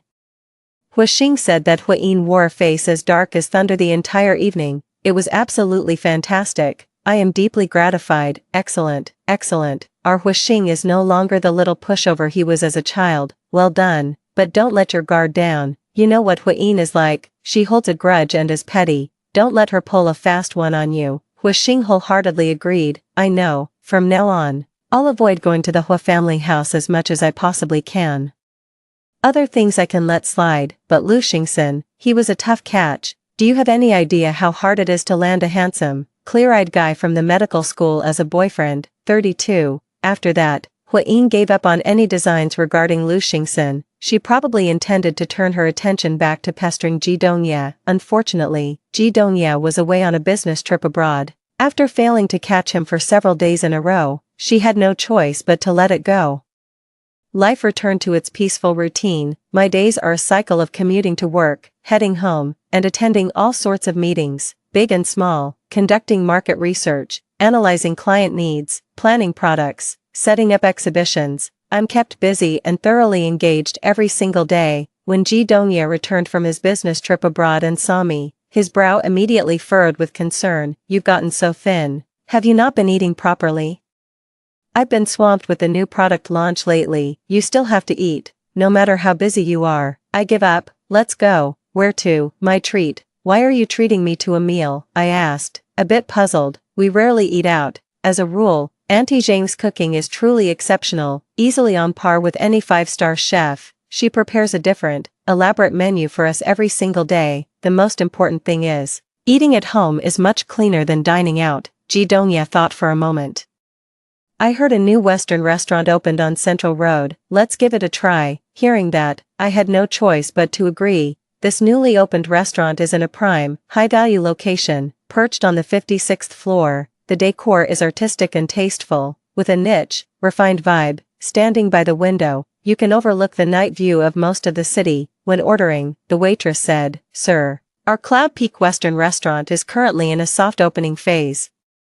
Any couples dining with us can enjoy a 30% discount." Ji Dongye, who was in the middle of ordering, paused for a moment before suddenly taking my hand. "We're a couple." "Very well, if you two are willing to confirm that, I'll make a note now, and you'll receive the discount when you settle the bill." "Proof?" I'm a bit confused. "More proof is needed." "How do you prove it?" Ji Dongye was also taken aback for a moment. The young woman explained, "Sorry, but ever since our restaurant launched the couples discount, a lot of people who aren't actually couples have been pretending to be one to get the deal. To prevent this, all couples participating in the promotion need to prove it. You and your girlfriend just need to share a quick kiss." "A quick kiss? Is this Chinese?" I'm trying to figure out what this sentence means. A little kid at the next table accidentally spilled their soup, making a mess all over the table and their clothes. The waitress who took our order said sorry and then hurried off towards the service counter, probably to grab a cloth or something. Ji Dongye leaned in and whispered to me, "What should we do?" "Let's just forget it. We can't use this discount." Ji Dongye cleared his throat softly. "For 2 people, we could save at least 200 or 300. When did you become so stingy? Money doesn't grow on trees these days." "True. His money didn't just fall from the sky, either." "The waitress will be back in a moment." "Sir, would you like to use the couple's discount?" Ji Dongye's gaze softened slightly, his expression calm and composed. "May I give my girlfriend a kiss on the cheek? It's quite crowded here, and she gets embarrassed easily." The young lady thought for a moment, then nodded with a tone of understanding. "All right then, I suppose I can make an exception for someone as handsome as you." Does anyone care what I think?" And then, Ji Dongye gave me a quick, light peck on the cheek. The young lady placed her order and left, looking quite pleased. I'm not sure what happened. Strangely, I didn't feel all that embarrassed. I suppose it's because I know Ji Dongye too well. But he was perfectly composed just a moment ago. Now, for some reason, the tips of his ears are turning a faint pink. Not long after, a suspicious blush spread across his face as well. "Are you okay?" I asked him. "What? Your face is all red." A flicker of embarrassment and panic crossed Ji Dongye's face, but he quickly composed himself. He fanned himself a couple of times with his hand and said earnestly, "It's so hot. Don't you think it's a bit warm in here?" "Is it hot?" "I don't feel it at all." 33. Since there was still a little time before the meal, I went to the restroom. On my way out, I ran into someone in the hallway. Hwasun. He was leaning against the wall, his face expressionless. He seemed to be lost in his own thoughts, or perhaps he was waiting for someone. I, of course, paid him no mind and walked straight past. "Lin Shiyuan," he called out to me. I ignored him. "Are you dating Ji Dongye? Is he out of his mind?" "So, you're into that kind of forbidden romance. Don't you think it's disgusting, you two pretending to be siblings while being a couple?" I stopped in my tracks and looked at him. "What's it to you?"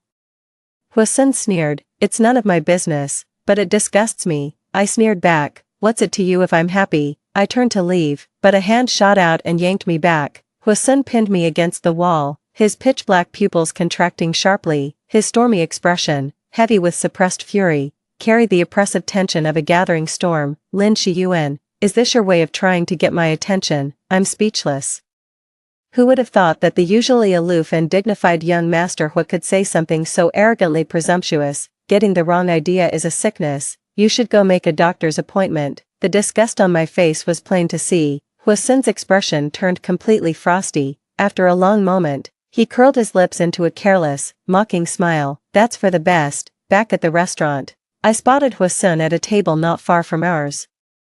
Sitting across from him was a very stylish and strikingly beautiful girl. They seemed to be on a date. No wonder. He must have just seen Ji Dongye kissing me. What a lunatic. Why do you look so pale? Ji Dongye noticed my change in mood and followed my gaze. His expression shifted slightly. Did you just run into Hwasun? I gave a quiet What did he say to you? Nothing much, seeing that I had fallen silent. Ji Dongye tactfully quieted down and didn't ask any further. After dinner, the two of them went home. I must have dozed off at some point. When I woke up, the car was already parked outside the courtyard. Ji Dongye's down jacket was draped over my chest, and the car's heater was still running. He was sitting quietly in the passenger seat, scrolling through the news. We're here. Why didn't you wake me? I mumbled, rubbing the sleep from my eyes. You were sleeping so soundly. Why didn't you drive in? I was afraid if they made a racket, you'd wake up again. I checked the time and realized I must have slept for at least an hour and a half. Ji Dongye probably got home about an hour ago. Unbelievable. He must have the patience of a saint. 34. That evening, the company had us working late for a department meeting. The meeting had just started when my phone rang. It's Hwasun calling. While my colleague was setting up the PowerPoint on stage, I put on my headphones. Hwasun, what's up? There was no response on the other end of the line. Hello, Hwasun. Still nothing. Must have been a pocket dial. I didn't hang up right away, and waited a little longer. The line is busy. It's very quiet over there. There's the occasional sound of wind. Sounds like they're driving. About 20 minutes passed like that. Seeing that Hwasun still hadn't responded, I was about to hang up. But just before I could end the call, a clear voice came through. Brother Zhou, are you at the bar? A shiver ran down my spine. That's Hu Yin's voice. Why hasn't Hwasun said a word? Could the two of them be together? Is Hwasun unwilling to speak, or is she unable to? Brother Zhou, the bar. I suddenly remembered the incident from years ago, when Hwasun was tricked by Hu Yin into going to the Queen's bar. I shot up from my seat and bolted out of the conference room. Hwasun's phone number immediately flashed into my mind. After all these years, I can still remember it so clearly. Not daring to hang up the mobile phone I was on, I picked up the landline receiver on my desk and quickly dialed Hwasun. After 2 rings, a familiar, yet distant voice came through the line. Who is this? Hwasun, it's Lin Shiyuan. Is Hwasun with Hu Yin tonight? There was a pause on the line, and the tone was flat. Hwasun came over to my place tonight for my mom's birthday. She had a bit to drink, so Hu Yin took her home. A chill ran through my entire body. Hwasun never normally drank, and if she had been even slightly sober, she would never have let Hu Yin take her home alone. I tried to steady my trembling hands. Hwasun, if you still consider Hwasun your sister, call Hu Yin right now.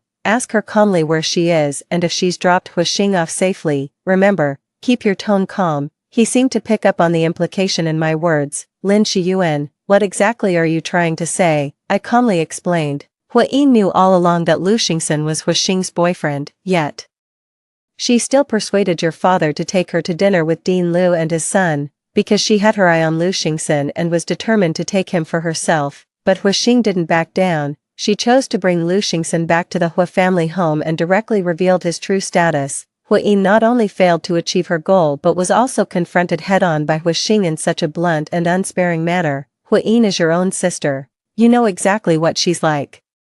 Hwasun never drinks, so why was she drinking at your place tonight? And why was Hu Yin so kind as to take her home, when she can't stand her? If what happened at the Queen's bar 7 years ago happens again, Hwasun, you'll be just as guilty. There was no further sound from the receiver before the line went dead. I picked up the phone beside me and held it to my ear. The constant roar of the wind filled my ears. Hu Yin must still have been driving. Suddenly, the car phone rang again, and I tensed up instantly. Brother Zhou, I'm on Zhejiang Road now, about 10 minutes from the Tianyun bar. I'll get this girl settled in a booth in a bit. After that, she's all yours. Take her upstairs to a room or to the bathroom, whatever you want. Make sure you take pictures for me. Video would be even better. I want to see if, after tonight, Dean Lu would still want a shameless daughter-in-law like her. I clenched my phone tightly. The Hu Yin of today, compared to the one from 7 years ago, is even more utterly foolish and beyond redemption. The Sky Cloud bar. I spun around and collided right into Ji Dongye. What's wrong? Seeing my panicked expression, he quickly steadied me. Hwasun is in trouble. We need to get to the Sky Cloud bar, now. 20 minutes later, Jidonia and I arrived at the bar. Jidonia pulled out a wad of cash and found the bar manager. The manager quickly checked the surveillance footage and soon learned which room Huixing was in. When the door opened, the man was standing there naked, adjusting the camera lens. Huixing lay unconscious on the bed. What the hell? Who are you people? Who let you in? Get the hell out of here. Seeing a group of people suddenly burst into the room, the man frantically wrapped a towel around himself and started shouting. I stared at the gaunt, dark-skinned man before me. It suddenly came back to me. This man was the very same blonde punk from 7 years ago, 36. In the end, the guy with the dyed hair was taken away by the police once again. Huixing, meanwhile, was taken to the hospital. After a thorough examination, the doctor found some bruises on his arms and legs, but there were no signs of sexual assault. The reason for Huixing's prolonged unconsciousness was most likely due to being drugged with a sedative. Hearing that, a great weight lifted from my heart. It went on until the early hours. Just before dawn, I groggily opened my eyes. I realized Huixing was already awake. I'm leaning against the pillow, sending a message. You're awake. Huixing saw me, and a smile spread across his lips. Yeah, how are you feeling? Any discomfort? I felt a bit dizzy when I first woke up, but I'm fine now. I breathed a sigh of relief. Instead, Huixing asked me, what about you? Are you hungry? Jidonia went back to get breakfast. Auntie Jean made congee and steamed some soup dumplings at home. I shook my head, looking at her with some concern. I'm not hungry. Are you? Are you okay? Huixing smiled and held out a hand. I walked over. She wrapped her arms around my waist, holding me tight, and sniffled. She said softly, I'm fine. The doctor told me nothing happened yet. You and Jidonia got there just in time. Yuan. Thank you. You saved me, again. I hugged her and gave her a gentle pat. Don't mention it. You were the smart one, calling me. Otherwise, neither of them spoke another word. A long moment passed. So, what's your plan now? As for Blondie, Jidonia says it won't be a problem to have him put away for another couple of years. And as for Huixing's tone could be described as light and calm. Yuan, I don't intend to hold Huixing accountable, even if I wanted to pursue the matter. My parents would inevitably come begging to me, so I figured it's not worth the trouble. After this incident, my ties with the Hua family are pretty much severed. I most likely won't be returning to the Hua household from now on. I've come to realize that the best way to get back at someone is to indulge their flaws. With a personality like Hu Yin's, she's bound to cause a major disaster sooner or later. There's no need for me to lift a finger. Huixing does have a point, and besides, everyone has their own idea of what's right, and there's really no way for an outsider to interfere. In the afternoon, we completed Huixing's discharge procedures. I went home, took a shower, and slept the entire afternoon in bed, until the phone rang. Lin Shiyuan, can you come out for a moment? There's something I need to ask you. I glanced at the number on the screen. It's Huisun. No idea how he got my number. What is it? What exactly happened to Huixing last night? Go ask her yourself. She hung up on me. That proves she doesn't want to tell you, but I have to know. What's it to me if you want to know or not? I'm outside the G family's courtyard. If you're not out in 5 minutes, I'm coming in to get you. He's really out of his mind, and I mean seriously unhinged. 5 minutes later, with a cold expression, I walked out of the courtyard and, sure enough, saw Huisun standing by the roadside. His expression was grave. Last night, did anything happen to Huixing? I told him bluntly, no. Last night, Huixing likely drugged her own tea, intending to have someone assault her and film it, but Jidonia and I arrived just in time and saved her. The man your sister hired is the same yellow hair from 7 years ago. Your family's lawyers had him sent to prison for 2 years back then, thanks to your sister. He's probably looking at another 2-year stint. After hearing this, Huisun fell silent for a long time. After a long pause, he finally spoke slowly. How is Huixing doing now? She's doing well, but she wants nothing more to do with the Hua family for the rest of her life. Please, for her sake, just leave her alone. You should consider yourself lucky you were never adopted into our family, Huisun said abruptly. I gave a faint, wry smile. Yeah, I'm actually quite relieved. Lin Shiyuan, I have one more question. Where did you get my phone number last night? I was taken aback for a moment. I never expected him to come out with a question like that, so I blurted out a reply. Huixing told me about it before. Is there a problem? Huisun stared straight at me, his gaze so sharp it felt like it could pierce right through me. You're lying. why would you lie? I just changed this phone number a week ago. Huixing has no idea, not just Huixing, but Huayin, even my parents don't know it yet. A cold sweat broke out on my back. That's right, in my past life. Huixin did change his phone number once. I think his phone was stolen when he went abroad, fearing his old number, linked to too many platforms, could be misused. He changed it and re-registered it with all his social media and bank accounts. Of all times, it had to be now. What an unfortunate coincidence. Tell me, how did you get my new number? Huixin was slowly closing in on me. I took a step back, trying to appear calm. What's so strange about me knowing your number? You know mine too. And I don't remember ever giving it to you. I asked Driver Wu about it this morning. He told me. Damn, I don't want to discuss this with him anymore. If there's nothing else, I'm going to head back. Huixin suddenly grabbed my wrist, his gaze dark and his expression inscrutable. Lin Shiyuan, what exactly are you hiding from me? Why do I get the feeling you were never meant to live with the Ji family? That you were never meant to be adopted by them? A jolt shot through me. Could it be that Huixin also remembers his past life? No way, let go of me. Why do you hate me? What is it about me that you find so repulsive? You've looked at me like I'm trash our whole lives. Huixin, let me go. Do you hear me? Do you like Ji Dongya? What does he have that I don't? What exactly are you two, siblings or lovers? Have you lost your mind? So, you'd rather be adopted by the Ji family than the Hua family? Is that it? Why, what's wrong with the name Hua Shiyuan? Upon hearing the name Hua Shiyuan, it felt like a bucket of ice water had been thrown in my face. A chill ran through my entire body. Hua Shiyuan, Hua Shiyuan. Huixin stared blankly at my face, muttering to himself. My body began to tremble. The very name Hua Shiyuan was like a nightmare. I thought I had left that nightmare far behind, yet now, in this moment, it feels as if I'm being dragged back into that abyss, just as Huixin's hand was about to touch my cheek. Someone suddenly rushed over and grabbed him by the collar. A dull thud followed. Huixin fell to the ground. It was Ji Dongya. I hadn't even processed it yet. Huixin scrambled to his feet and threw a punch right back at Ji Dongya's face. The two of them started brawling. Every punch landed with a sickening thud. Each blow was more brutal than the last. Soon, their faces were a bloody mess. I finally snapped out of it and rushed in, desperately trying to pull them apart. Ji Dongya, who had always been gentle and humble in front of me, now had eyes as fierce as a leopard's. I'm warning you, Huixin, stay away from my family, stay away from Yuan Yuan. Huixin let out a disdainful snort, clearly dismissing his words. Who the hell do you think you are?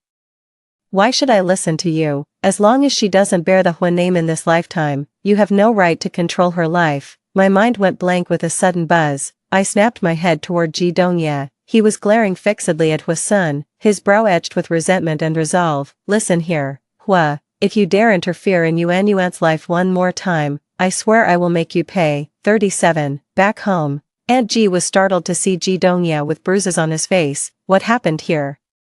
Did you get into a fight? No, I just fell. Auntie Ji looked utterly speechless. You think I'd believe that? You're a grown man picking fights now. Your rebellious phase is a little late, don't you think? Yuan Yuan, could you bring me the first aid kit, please? Yuan Yuan, Yuan Yuan. I looked up, dazed and completely out of it. Auntie Ji, were you calling me? What's wrong? You look so pale. Are you feeling unwell? After snapping back to reality, I shook my head. It's nothing, Auntie Ji.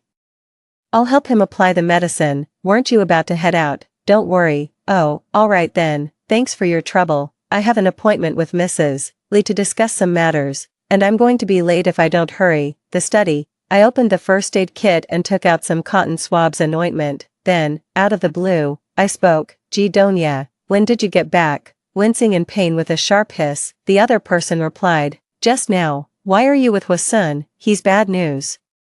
You should stay away from him. What I meant was, when did you remember your past life? Ji Dongya stared at me, his face blank and dazed. The surroundings fell into a deep silence. The air seemed to freeze. He stammered as he asked me, You, when did you get back? The day the Hua family came to the orphanage. That's why they didn't end up adopting me. Damn, it was the first time Ji Dongya had ever sworn in front of me. He said he came back around that time, too. That's why he went straight to the orphanage and found out the Hua family hadn't adopted me. He was over the moon and immediately brought me back to the Ji family. So, we were both reborn, living under the same roof in the Ji family all these years, yet neither of us had a clue. I have to say, when it comes to acting, those two are truly a match made in heaven. If I could win an Oscar for Best Actress, then Ji Dong-ya would absolutely snag Best Actor. Have you never wondered why I was never adopted by the Hua family in this lifetime? Didn't I ask you about this when I was little? You said you wet your pants at the orphanage that day. With Hua Sun's personality, it's no surprise he'd look down on you for that and choose to adopt another girl instead. Alright, that does make sense. And what about you? Ji Dong-ya asked me. Did you never question it when I brought you back to the Ji family? Why would I question it, in our past life? The first time we met, you said you wanted me to come to your home to be your sister, so in this life, when you saw me at the orphanage and brought me back, it's only natural, isn't it, Ji Dong-ya? Everything was such a strange coincidence. In my past life, on the day I moved out of the Hua family's house, was it you who told Uncle Wu to give me 50,000 yuan? Ji Dong-ya rubbed his nose, acknowledging it. You're not going to marry Hua Sun again this time, are you? I'm not crazy. Why on earth would I marry him? He breathed a sigh of relief, a genuine smile spreading across his face. That's a relief. I never would have guessed that Ji Dong-ya was also a reincarnator. I felt as if I had finally found my own kind. Another question just occurred to me. I was reborn because I died in a car accident in my past life. What about Ji Dong-ya? Don't tell me. After hearing my question, Ji Dong-ya said that in his previous life, after learning of my death, he drifted through his days and a daze, drowning his sorrows in drink. One day, he drank himself into a stupor. When he woke up, he found he had returned to his childhood. At first, he thought it was all just a dream, but the moment he pestered his parents into taking him to the orphanage and saw me, his heart began to pound wildly. He knew this was no dream. He had been reborn in my childhood. He believed this was a second chance from the heavens. So he took me back to the Ji family without a moment's hesitation. After hearing Ji Dong-ya's words, I remained silent for a long time. I never imagined that my death in our past life had such a profound impact on him. I voiced the question that had been buried in my heart for so long. Ji Dong-ya, in our past life, were we close? His eyes widened. We grew up together. How could we not be close? In my past life, Ji Dong-ya was merely Hua Sun's classmate and a neighbor from the same complex to me. But in his eyes, I was his childhood sweetheart, the one he grew up with. No wonder he offered to fund my studies in the UK. Even after I turned him down, he flew all the way back just to try and persuade me. A long time ago, I used to think Ji Dong-ya wasn't the pure love type. Unbelievable. He really is, isn't he? 38. After learning that Ji Dong-ya was also a reincarnator, I'm actually quite happy. I used to feel a bit like an outsider in this world, but not anymore. I found my people now. 2 days later, Hua Xing came to the Ji family's home and shared some wonderful news with us. She had already met her fiancé's parents at the Liu household. Next month, she and Liu Xingxin will be getting engaged. Hua Xing hopes that Uncle Ji and Auntie Ji can attend her engagement party that day, representing her own family. On top of that, Hua Xing also invited the director of the orphanage, whom she affectionately called Mom. Aunt Ji was absolutely delighted. She promptly gifted Hua Xing a villa property as a dowry. Hua Xing was rather embarrassed and quickly clarified that wasn't what she meant. You might not have meant it that way, but that's exactly what I mean. After all these years, Auntie Ji has long considered you as half a daughter. What's wrong with a mother giving her daughter a property as a wedding gift? Take it, and don't you argue. Hua Xing's eyes welled up with tears as she hugged Auntie Ji, her vision blurry. She said that ever since she was 7, every time Hua Yin kicked her out of the house, she would come here. In her memory, the Ji family was her safe haven. In truth, she had long considered the Ji family her own home. She regarded Auntie Ji and Uncle Ji as her own parents. 39. To be honest, I never expected things to go so smoothly for Hua Xing and Liu Xingxin. I always thought wealthy families were strict about marrying within their own social circle, but it seems like that's not how things work with the elite these days. Does the Hua family know about your engagement? Hua Yin nodded. I called Mrs. Hua, but I'm not sure if they'll come. I heard Ji Dong-ya and Hua Sun got into a fight the other day. Is that true? I didn't expect Hua Yin to bring that up, and I really didn't know how to answer her. I guess so. Yuan. I need you to answer a question honestly. What is it? Does my brother have feelings for you? No, really, of course not. I barely know him. Why on earth would he like me? That's what you'd think. But last time, didn't he ask me to share your WeChat with him? Hua Sun isn't the type to do something like that for no reason. You're overthinking it. Huixing breathed a sigh of relief. It's best if I am overthinking it. You really shouldn't get involved with Huisun. Just having a sister-in-law like Huiyin to deal with would be a living nightmare. Thank you, I've had a lifetime of bad luck already. I don't need another 7 lifetimes worth. Did the Hua family find out about what happened last time? They probably know. Huisun apologized to me and even tried to give me a card, but I sent it back. Consider it my way of repaying the Hua family for raising me all these years. I think they got the message. Huixing seemed to remember something else. I heard Huiyin is on a blind date. It's the son of one of my dad's old friends. He just got back from studying abroad not long ago, and the whole family seems quite pleased with him. I thought about it for a moment. This guy must be the one from my past life who was with Huiyin for a short while before calling off the engagement. This time, they might actually make it work. After all, this life's Huiyin was not the same Huiyin from her past life, the one who never went to college, had a child in her teens, and had a kidney removed. Instead, she was the quintessential rich girl, doted on and pampered by the entire Hua family, who attended a British high school and then a British university. 40. Soon enough, the day of Huixing's engagement ceremony arrived. The engagement ceremony was held at the city's only 6-star hotel, a clear indication of the groom's family's commitment to the occasion. Naturally, the entire Ji family was in attendance, to my surprise.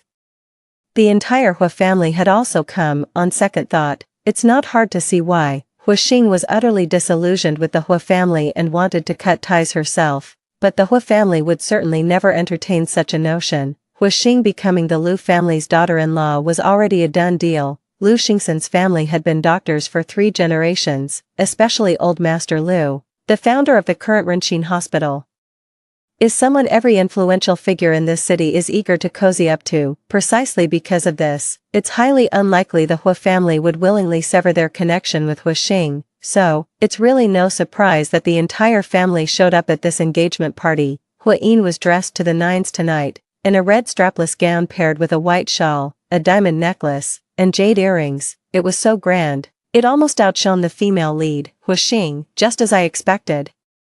The man she was holding on to was the very same one she had dated and later broken off an engagement with in her past life, but this time, the way he looked at her was filled with immense tenderness and adoration. As for Huiyin, she clearly wasn't very interested in him. Auntie Ji and Mrs. Hua were exchanging pleasantries off to the side. Mrs. Hua's attention suddenly shifted to me. Oh, this must be your Yuan. Isn't she? What a lovely girl, after 2 lifetimes. This is the first time I've been this close to Madame Hua. All these years, I've been deliberately avoiding her family, so we've rarely had the chance to meet. Madame Hua, I offered a polite but distant greeting. Mrs. Hua looked at me quietly and praised sincerely. Mrs. Ji, you are truly blessed. Yuan is such a well-behaved and sensible child, and so pretty too. Auntie Ji replied with a beaming smile. Our Yuan really is such a sensible and well-behaved girl. You don't see many young ladies this sweet these days. I don't know why, but seeing your Yuan gives me such a strong sense of déjà vu. If I may be so bold to ask, does Yuan have a boyfriend? Just then, Huixing walked over and called out to me. Yuan, the zipper on my dress seems a bit off. Could you help me fix it in the lounge? The two of them headed to the lounge. Huixing warned me, be careful. My mom has clearly taken a liking to you. She's probably thinking of setting you up with Huisun. Keep your distance. His mother wants to set me up with Huisun. Hearing that, I couldn't help but laugh for some reason. What's so funny? Nothing. I'm serious. Did you think I was joking? Rest assured, even if I were faced with only 2 choices, to die or to marry Huisun, I would choose death without a second thought. I could never marry your brother. Huixing was startled and instinctively moved to cover my mouth. Ugh. What on earth are you saying? I can't believe you. Could you please stop talking nonsense? Brother, what are you doing here? I looked up. I actually saw Huisun, dressed in a sharp suit. His posture was erect, and he exuded an air of refined composure. Yet, his eyes were like pools of frost. He was staring at me with a cold intensity. A voice heavy with contempt came from the side. Lin Shiyuan, you've got some nerve spouting such nonsense. What kind of pipe dream are you having? You think you can marry my brother, a parentless orphan like you? If you don't have a mirror at home, you at least have urine, don't you? Are you out of your mind? Shiyuan has a father, a mother, and a brother, just like you. How is she an orphan? If she's an orphan, then so are you. Huixing didn't coddle her for a second and fired back without hesitation. Huiyin instantly lost it. Huixing, what do you mean by that? Are you cursing our parents? If I'm cursing our parents, then you were just cursing Aunt G and Uncle G. If you can say it, why can't I? You heartless, ungrateful wretch. Who the hell raised you? I have never denied the Hua family's kindness in raising me, but that does not give you the right to make a scene at my engagement party. You, enough. Huasun rebuked sharply. What day is this? Can't the two of you read the room? I also quickly tried to calm Huixing. Stop arguing with her. Huiyin would love nothing more than to ruin your engagement party so she can swoop back in and steal Lu Xingxin. Don't fall for her tricks. Huiyin's face turned ashen the moment she heard me say that. Lin Shiyuan, what are you implying? I meant exactly what I said. If you had the nerve to do it, you shouldn't be afraid of people talking about it. I scoffed coldly. I followed Huixing into the lounge and was about to close the door when Huiyin shoved it open violently.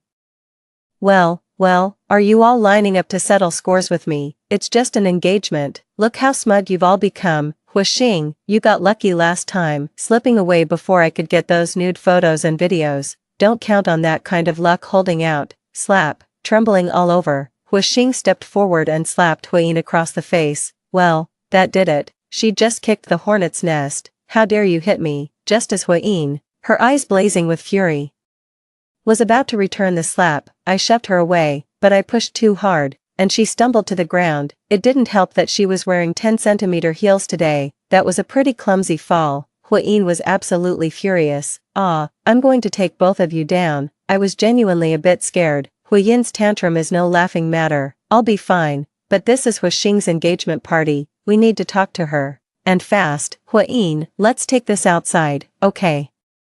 Huixing is getting engaged today. We don't want to mess up her makeup. With a vicious look on her face, Huiyin grabbed a fistful of my hair. Well, I had no choice but to fight back. Seeing this, Huixing rushed over and tried to pry Huiyin's hand loose. I hurriedly tried to stop her. Don't come up here. Don't come up here. For heaven's sake, please stay away from both of us. If she scratches your face and draws blood, it'll be a nightmare to put makeup on later. Huixing paid no attention. Seeing that she couldn't pull Huiyin's hand away, she even tried to bite it. Just then, the door to the lounge was pushed open. I was startled. Oh my god, it's mortifying to be seen with 3 women fighting here. Little did I know, the person who walked in was Ji Dongye. Then the door swung open again. It was Huasun. The 2 men were momentarily stunned by the sight. Luckily, Ji Dongye reacted quickly. He immediately locked the lounge door and rushed to my side. Pull Huixing away first, I instructed him. Huasun snapped to his senses and rushed over to restrain Huiyin. Let me go. Let me go. I'll tear those 2 little sluts, those cheap whores, those filthy bitches to pieces. Huiyin kept on screaming curses in a furious rage. What's going on? Ji Dongye asked me. It's a long story. I quickly checked Huixing's makeup and hair. Thank goodness, it's not too messy. Ji Dongye reached out to cup my face, looking utterly exasperated. You're worried about someone else. Your own chin is bleeding. I touched it. It really was. Huixing looked anxious. Let me see. Is it serious? It's nothing. Just a little blood. You still need to be careful. Don't let it scar. I have scar cream in my bag. I'll go get it. I'll go with you. Seeing that we were all about to leave, Huixing threw another fit. None of you are going anywhere. You think you can just hit someone and walk away? Not a chance. Nobody paid her any attention. 41 evening. What a chaotic day. Finally over. Got home and took a shower. I can't believe how ridiculous this is. I actually got into a fight with Huiyin at Huixing's engagement party. Unbelievable. Someone knocked on the door. I opened the door. It was Ji Dongye, holding a medical kit. What do you want? How's your chin? Let me have a look. No, that's really not necessary. There are bacteria under the fingernails. We don't want this to scar. I had no choice but to sit in the chair and let him examine it. Ji Dongye was busy for quite a while, alternating between using a cotton swab, applying iodine, and then spreading on some ointment. Did I make a complete fool of myself today? What do you mean, about the fight? He shook his head, his voice gentle and doting. Not at all. I think you're quite handsome. If I were a woman, I might fight Huiyin for you too. Really? I turned my head to ask him. I don't want to. They were too close. My cheek brushed against his lips, our noses touched. We could feel each other's breath. I stared blankly at Ji Dongye. He stared blankly back at me. Only, his gaze slowly drifted from my eyes down to my nose, and then to my lips, feeling a bit awkward. I wanted to take a step back. Before I could finish speaking, my lips were met with a kiss. I was stunned. I just kept staring blankly at Ji Dongye. He seemed to smile, his amber eyes fixed intently on me. What's wrong? And then, he leaned in again, instinctively. I covered his lips with my hand and asked, "Are you sure we should do this?" Ji Dongye kissed my hand, his gaze tender and lingering. "Absolutely sure." That was the answer I got. When he kissed me again, I responded to him quite naturally. This is none other than Ji Dongye, the god of pure love. A kiss not taken is a kiss wasted. 42. I've started trying to shift the dynamic between Ji Dongye and me. In my heart, he's different from Hwasun, after all. I never really thought of him as an older brother growing up. I just saw him as a playmate and a close friend. Now, our relationship is shifting from close friends to romantic partners. I'm also trying to get used to holding his hand, cuddling, or even kissing. It's bound to feel a bit awkward at first, but Ji Dongye made the transition seamlessly. In the morning, the two of them went to work together. The moment we got in the car, he would naturally take my hand. Lunch. He would book a private room in advance, and all the dishes would be chosen according to my taste. He also gave me an unlimited supplementary credit card. Living under the same roof, he would come to my room every night to say goodnight. Just a week into our relationship, he asked me when I was going to tell my family about us. I was filled with anxiety. Would Auntie Ji kick me out? Ji Dongye, however, was quite optimistic. Then let's move out together. Maybe we should wait a little longer. I never expected Hwasun to be the first one to find out about our relationship. That evening, I was heading home with Ji Dongye after the movie. The car was parked outside the yard. The mood was just right. I made some offhand remark, and Ji Dongye let out a soft laugh. Then, a hand reached out to cradle my face. He gazed at me just like that, his eyes holding a galaxy of stars. The next instant, the two of them drew closer. As if by nature, just as we were about to kiss, a sharp car horn blared. It startled us both. Through the car window, I saw Hwasun sitting in the vehicle opposite. His expression was icy, his gaze sharp and piercing. He just stared fixedly at me and Ji Dongye. Anyone who didn't know better would have thought he'd caught me in the act. Psycho. I couldn't help but make a sarcastic remark. Ji Dongye gave him a cool, fleeting glance before driving the car into the courtyard. 43. Hwaxing had gotten engaged not long ago. Word is out again from the Hua family that Hwayin is getting engaged. I heard it's the groom's side that's pushing to settle things early. TSK, people really are pragmatic, aren't they? Hwayin finally got what she had longed for in her past life. But just a few days after I had that thought, another bombshell dropped. Hwayin's engagement was called off. I was quite puzzled at first. Why was she being jilted again? It wasn't until Hwaxing sent me a video. I had barely opened it for 2 seconds before I was so startled I closed it. Are you out of your mind? What did you send me? And you call yourself a college student? Aren't you afraid of getting in trouble for sending stuff like that? A moment later, Hwaxing sent me a message. This is the reason Hwayin's engagement was called off. I was utterly shocked. Then, I clicked to open it.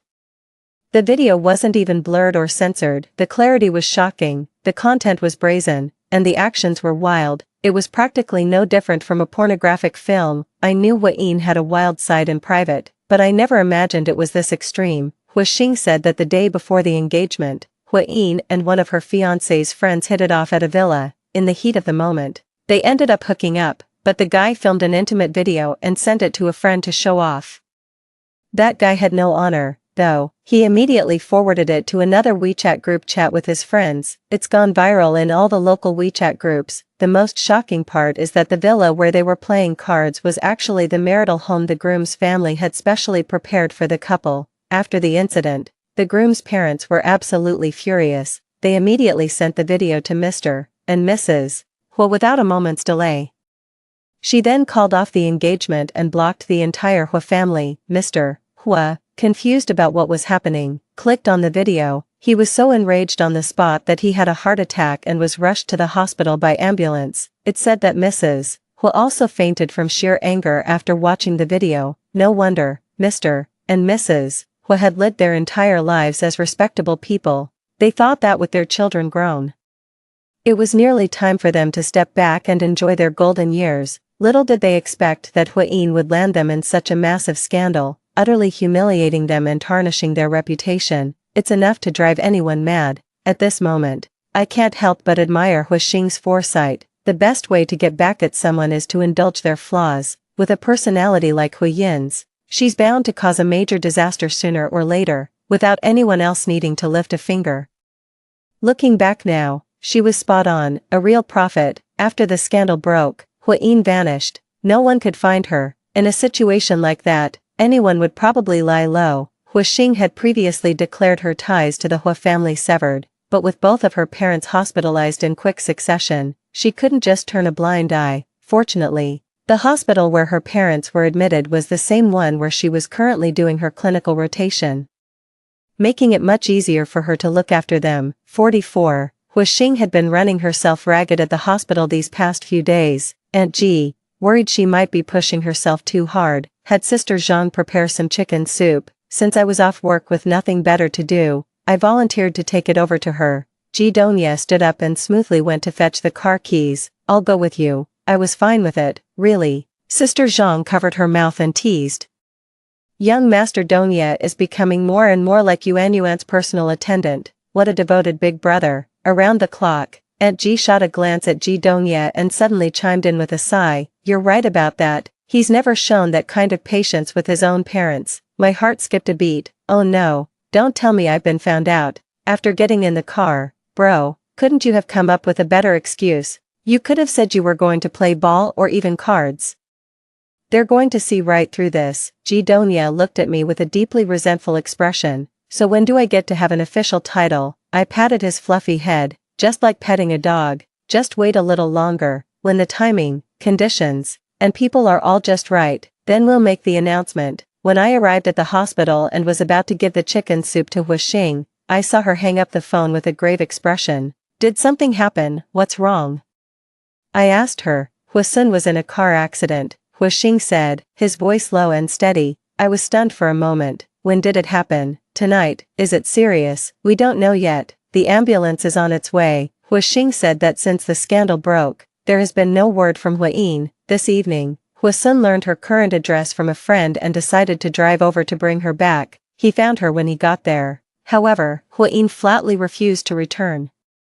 After regaining consciousness in the hospital, Hu's father was diagnosed by doctors with a moderate stroke and is now bedridden with paralysis. After her husband's stroke, Mrs. Hu barely slept for a week, her eyes swollen from crying, yet the one who caused this tragedy showed no remorse and made no effort to take responsibility for caring for their parents. Instead, they stubbornly refused to face reality. Hiding away outside, furious, Huixing dragged Hu Yin into the car, determined to bring her back. Ignoring the fact that Huixing was driving, Hu Yin frantically grabbed and pulled at the steering wheel. This caused the vehicle to lose control and crash into a roadside bollard. At the moment of the crash, concerned for his sister's life, Huixing deliberately turned the steering wheel toward himself. This resulted in him sustaining severe injuries and falling unconscious. However, Hu Yin in the passenger seat was largely unharmed.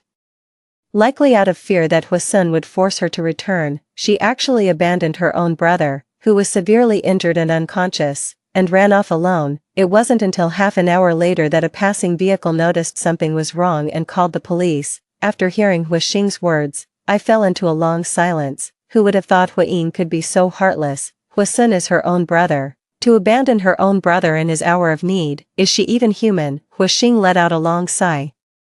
I always knew Hu Yin's temperament would land her in trouble one day, but I never imagined it would be on this scale. If anything happens to Huixing, the Hu family will truly be finished. 45. 2 more days passed, and I went to deliver a meal to Huixing again. I was surprised to see Hu's mother in the hospital corridor. At first glance, I genuinely didn't recognize her. She's only in her 40s, not even 50 yet, her hair had turned completely white.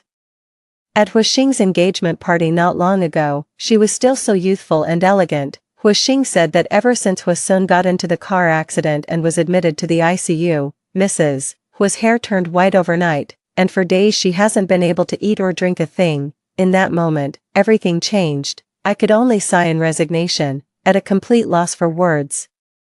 Huixing ladled the soup I had brought into a small bowl, likely intending to persuade his mother to have a little. To my surprise, when Mother Hu saw me, her eyes suddenly lit up. Yuan, what brings you here? Huixing shook his head, a look of helplessness on his face. I don't know if my mom has been under too much stress lately, but she seems a bit unhinged. Sometimes she doesn't even recognize me. Yet she keeps muttering your name. Isn't that strange? I looked at Mrs. Hua. I'm not sure if she's also remembering things from her past life. Hua's mother walked over and looked at me cautiously. Yuan, where have you been? Why are you only coming now? Did you know Hua's son was in a car accident? He's badly hurt and lost a lot of blood. It's all Hui Yin's fault. Why did she have to come back? That wretched girl. I wish I'd never given birth to her. Yuan, go see Hua's son, quickly. Maybe if you go to him, he'll wake up. I thought for a moment. Then gently interrupted her. How could Hua's son have been in a car accident? Wasn't I the one who was supposed to be in the crash? Mrs. Hua's head snapped up. She stared at me, dumbstruck, her face a shifting mask of shock, suspicion, dawning realization, and confusion. Then she began to murmur to herself, that's right, it should have been Yuan in that car accident. My Yuan, my dear Yuan, I'm so sorry. And to my precious grandson and granddaughter, Grandma is so sorry. What am I going to do? My Yuan is gone, just like that. My heart is breaking. If only we hadn't brought Hui Yin back home. If only we hadn't brought her back. Old Mrs. Hua suddenly broke down, tears streaming down her aged face as she wept uncontrollably. Huixing was startled. Mom, what's wrong? Yuan, what are you talking about with my mom? I can't understand a word of it. I felt a bit embarrassed. Well, I was just humoring her and talking nonsense. I didn't expect the old lady to go along with it. She might really be a little out of it. 46. I can confirm that Mrs. Hua has indeed begun to recall fragments of her past life. However, her mental state has also become somewhat unstable. This is likely due to the overwhelming number of events that have occurred in the household recently. Whatever, it's none of my business anymore. A little after 10 at night, I had just drifted off to sleep. Suddenly, a frantic knocking erupted at the door.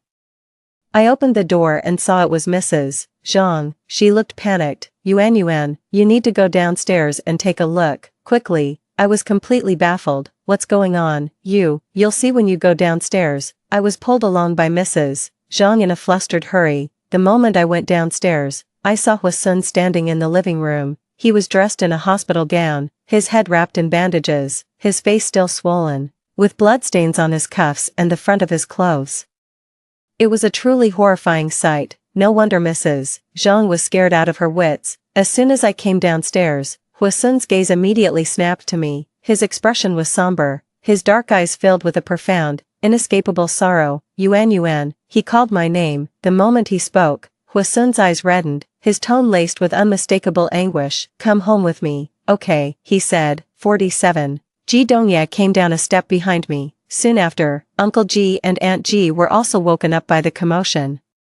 Seeing Hua's son in this state, they were all utterly flabbergasted. Hua's son, have you lost your mind? If you want to die, don't do it in my house. Go die in your own home, will you? Ji Dongye frowned. Aunt Ji opened her mouth as if to say something, then fell silent. After all, Ji Dongye's words were crude but not unreasonable. In Hua's son's current state, if we don't get him to a hospital soon, he might really, Uncle Ji, having seen his fair share of big scenes, composed himself after a few seconds and calmly said to me, Yuan, give Huixing a call and let her know what's going on here. I quickly dialed Huixing's number. Yuan, is this important? I'm a bit tied up right now. I don't really have time. Huixing, your brother is here. What did you say? There was a sudden, sharp pause on the other end. Hua's son is here. Get the hospital to send someone for him, now. Okay. I'm on my way. The call ended. Hua's son was already walking towards me.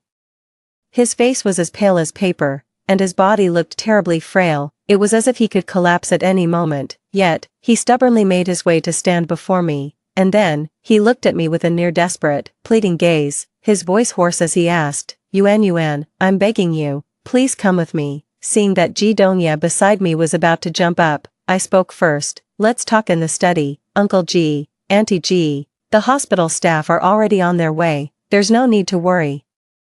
You should head upstairs and get some rest. Uncle and Auntie Ji could tell I had something to say to Hua's son. They nodded, only asking me to keep an eye on his condition. Ji Dongye, you should go back to your room and get to bed early too. Ji Dongye remained motionless, his face a picture of deep resentment. Here we go again with this nonsense. Unbelievable. I had no choice but to pull out a famous quote, "I'm gonna count to 3, 1, 2. Though Ji Dongya was clearly reluctant, he left. Looking back over his shoulder with every step, the study, honestly, I had a pretty good idea of what was going on. After meeting Hua's mother the other day, I was somewhat prepared for this situation. Have you remembered? Hua-sun stared at me, dazed, his shoulders slumped slightly, as if all the strength had been drained from his body. As you can see, Hua-sun, in this life, I don't bear the Hua name, nor was I raised in the Hua household. I am an adopted daughter of the Ji family. And I have not a single shred of connection to your Hua family, even in my past life, though the Hua family raised me for 12 years, I served as your family's live-in maid for 3 years and ultimately paid with my life. No, wait, I should say, with 3 lives. No matter how great a debt I owed the Hua family, I repaid it in full in my past life. We're square. In this life, let's just leave each other be and stop getting entangled. I stated my boundaries with Hua-sun in a casual, offhand tone. I just hope he can understand plain English. Don't barge into someone's home uninvited like you did today. Hua-sun's eyes welled up with tears, his lips trembling. I'm sorry, I didn't know you were pregnant at the time. That's rich. So, if I hadn't been pregnant, it would have been fine for you to abandon me on the highway. If I hadn't been pregnant, it would have been acceptable for you to let Hua-in push me down the stairs. If I hadn't been pregnant, it would have been okay for your mother to work me to the bone, making me do 20 hours of chores a day. Is that it? I was wrong, Yuan, terribly wrong. I never should have blamed Hui-yin's fate on you. She's rotten to the core. No matter where she grew up, her life was always going to be a lost cause. I remember saying something similar to him in my past life. All it earned me was a furious slap from him. I wonder how that slap in the face moment felt. Hua-sun, don't you find this utterly ridiculous? In my past life, I pleaded my case over and over. It was your family's nanny who abducted Hui-in. I had absolutely nothing to do with it. I never begged you to adopt me.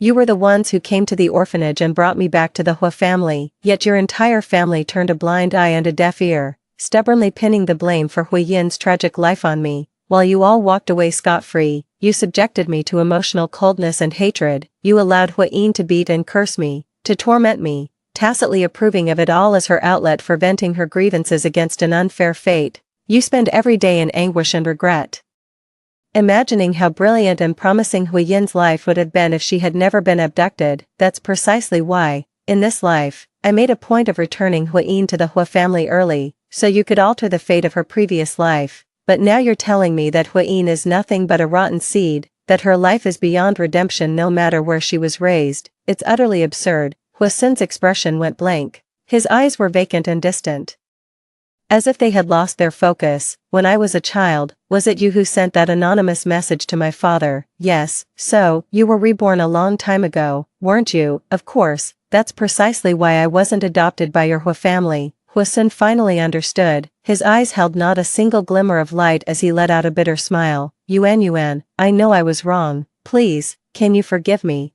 After you left in our last life, I was in such agony I wanted to die. That's when I truly realized my mistake, and how terribly, terribly wrong I was. The ones you should be begging for forgiveness aren't me, but those 2 children. They had a chance to see this world, but you heartlessly snuffed out their lives. You should be asking them if they forgive you. The last trace of color drained from Hua-sun's already ashen face. He slowly crumpled to the floor, burying his face in his hands. Tears silently seeped through his fingers and dripped onto the floor. I had no mind to watch him wallow in remorse here. I was just terrified he'd drop dead right on the spot. You should leave. Your blood is dripping on the floor. I need to have Mrs. Chen come clean this up. Yuan, come back with me, please. If we're together, maybe they'll come back. Hua-sun's choked voice sent a chill down my spine. How can a person be so utterly shameless and despicable? I wanted to slap him right then and there, but I was afraid I might actually kill him on the spot. Hua-sun, are you even human? Just think about how you threw me out of the car on the highway in our past life, how you ignored my desperate pleas and tears and just drove off. If you had even a shred of humanity left, you wouldn't dare say something so shameless. I will never, ever forgive you. Get out of my sight right now. The farther you go, the better. Hua-sun crawled towards me, as if he wanted to beg, just as I was about to lose control and kick him. Hua Xing arrived with the medical team. She stared at Hua Sun, who was always so dignified and haughty, now lying prostrate on the ground in utter despair. Her face was a picture of shock. Yuan, what were you two just talking about? Nothing, just get him out of here. We don't need him dying on the property and driving down the value. I stared coldly at Hua Sun, looking at him the way one would look at a dying dog. Unfortunately, Hua Sun didn't die, he pulled through. After a 2-week hospital stay, I was discharged on the same day as Mr. Hua. He came looking for me at the Ji family residence right after leaving the hospital, but I wasn't there. He then started following me around the Ji Corporation, but I took a long leave of absence. Hua Xing called me. Hua Sun seems to have lost his mind, asking about you every single day. My mom's acting strange too, constantly asking me where you've gone. Hua Xing probably had a lot of questions for me.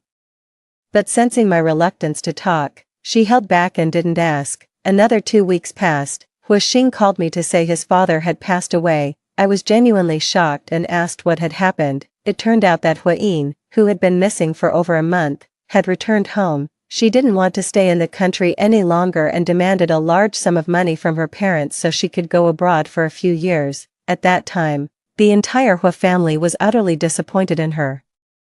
How heartless must a person be to ignore their parents when they're hospitalized and to fake their own death to run away when their brother is on the brink of death. Seeing that her family refused to give her money, Hua Yin chose to break into the safe in the dead of night, intending to sell the gold bars inside for cash. The safe was installed in Mr. Hua's room. Waking in the middle of the night, Mr. Hua discovered his daughter trying to steal his safe.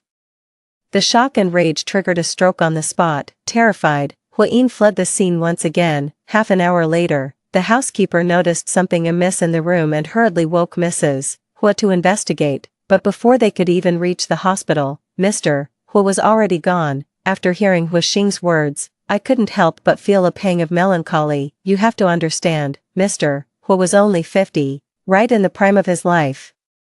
If he hadn't been dealt those 2 consecutive blows by Hua Yin, his life was far from over, and the Hua family business might well have reached new heights in the future. Perhaps this was all just fate. 48. A week later, I returned to the Ji residence from a business trip. Hua Xing came to see me. She clearly wore an expression of hesitation, as if she had something to say but was holding back. I couldn't help but be amused. What did you want to tell me? Hua Xing seemed like he was bursting to talk, and quickly pulled me aside, saying, First, let me be clear, I'm not one for gossip. It's just that the other day, I accidentally overheard my mom talking to Hua Sun, and I heard something absolutely unbelievable. What is it? I asked with keen interest. From what I overheard, it seems they both have memories of a past life. In that life, it wasn't me who was adopted by the Hua family, it was you. Later, you married Hua Sun, and his whole family treated you poorly. When she got to this part, my mom just kept crying, sobbing uncontrollably, and wouldn't stop slapping her own face. And then, it seems you were in a car accident, a terrible one. You didn't make it. Honestly, it sent a chill down my spine. I couldn't tell if they were the crazy ones, or if I was. I smiled faintly and gave Hua Xing a pat.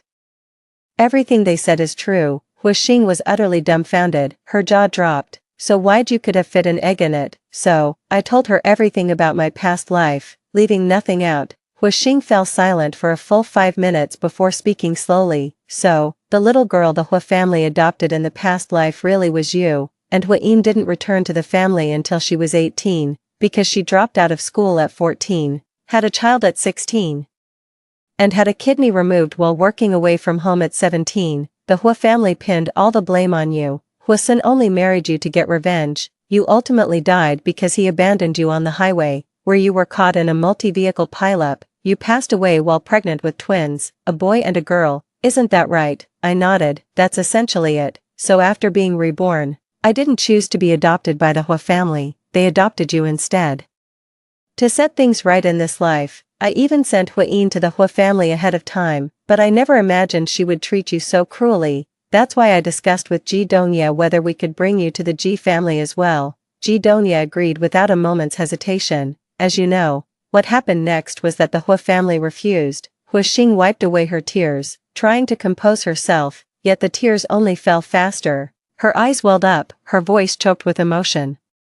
You silly girl, why did you never tell me any of this? I hadn't expected to make Hua Xing cry. I quickly grabbed the tissue box and handed it to her. Why would I bring this up out of the blue? And even if I did, you wouldn't believe me anyway. Hu Xing's crying grew more intense, tears falling like precious golden beads. Why wouldn't I believe you? I'd believe anything you say, ever since we were kids, every time Hu Ying kicked me out. You were the one who searched everywhere for me and coaxed me into coming to the Ji family home. Every time Hu Ying bullied me, you were the one who jumped in to defend me and fought her. Why would someone like you meet such a tragic end in your past life? This girl is quite the sentimental one. Don't go getting any strange ideas. Hu Xing held me, sobbing and sniffling. Never mind, I know you don't think much of him anyway. I was going to give him to you, so you could have the best of both worlds. What do you mean, enjoying the company of two women? Aren't you dating Ji Donya? I looked utterly shocked. Then, I looked guilty. You. How did you know?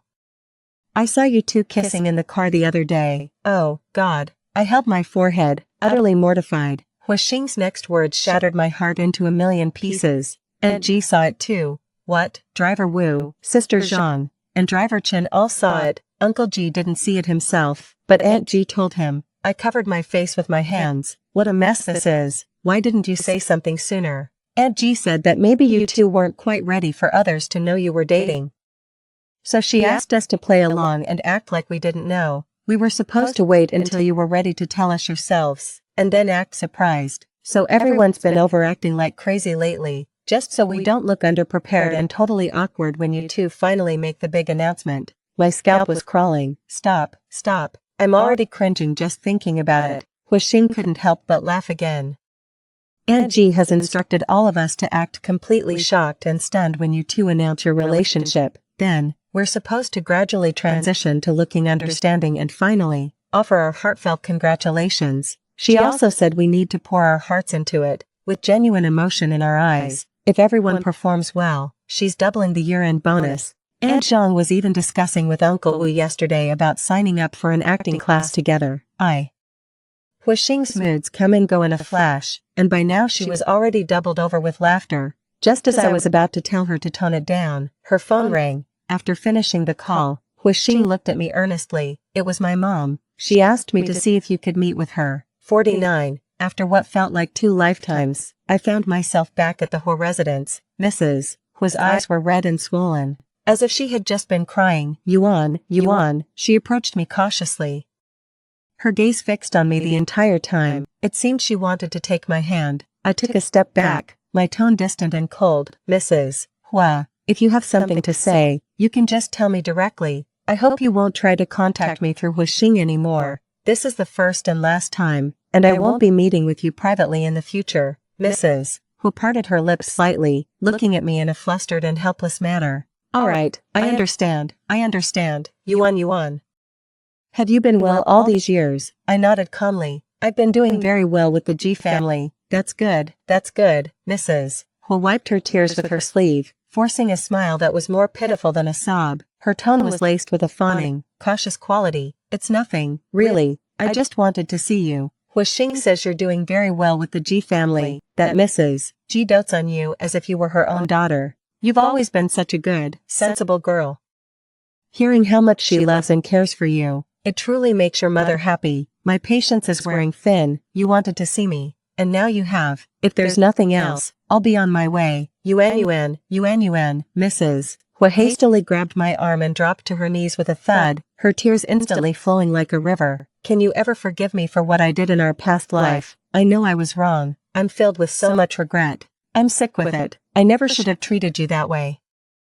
I ruined your life, and I ruined the lives of our 2 children. I'm so full of remorse. Hu Ying, we never should have let Hu Ying come back. She destroyed you. She destroyed our whole family in our past life. And in this one, she's the reason your father is dead. Our family could have been so happy, so joyful, so perfectly content.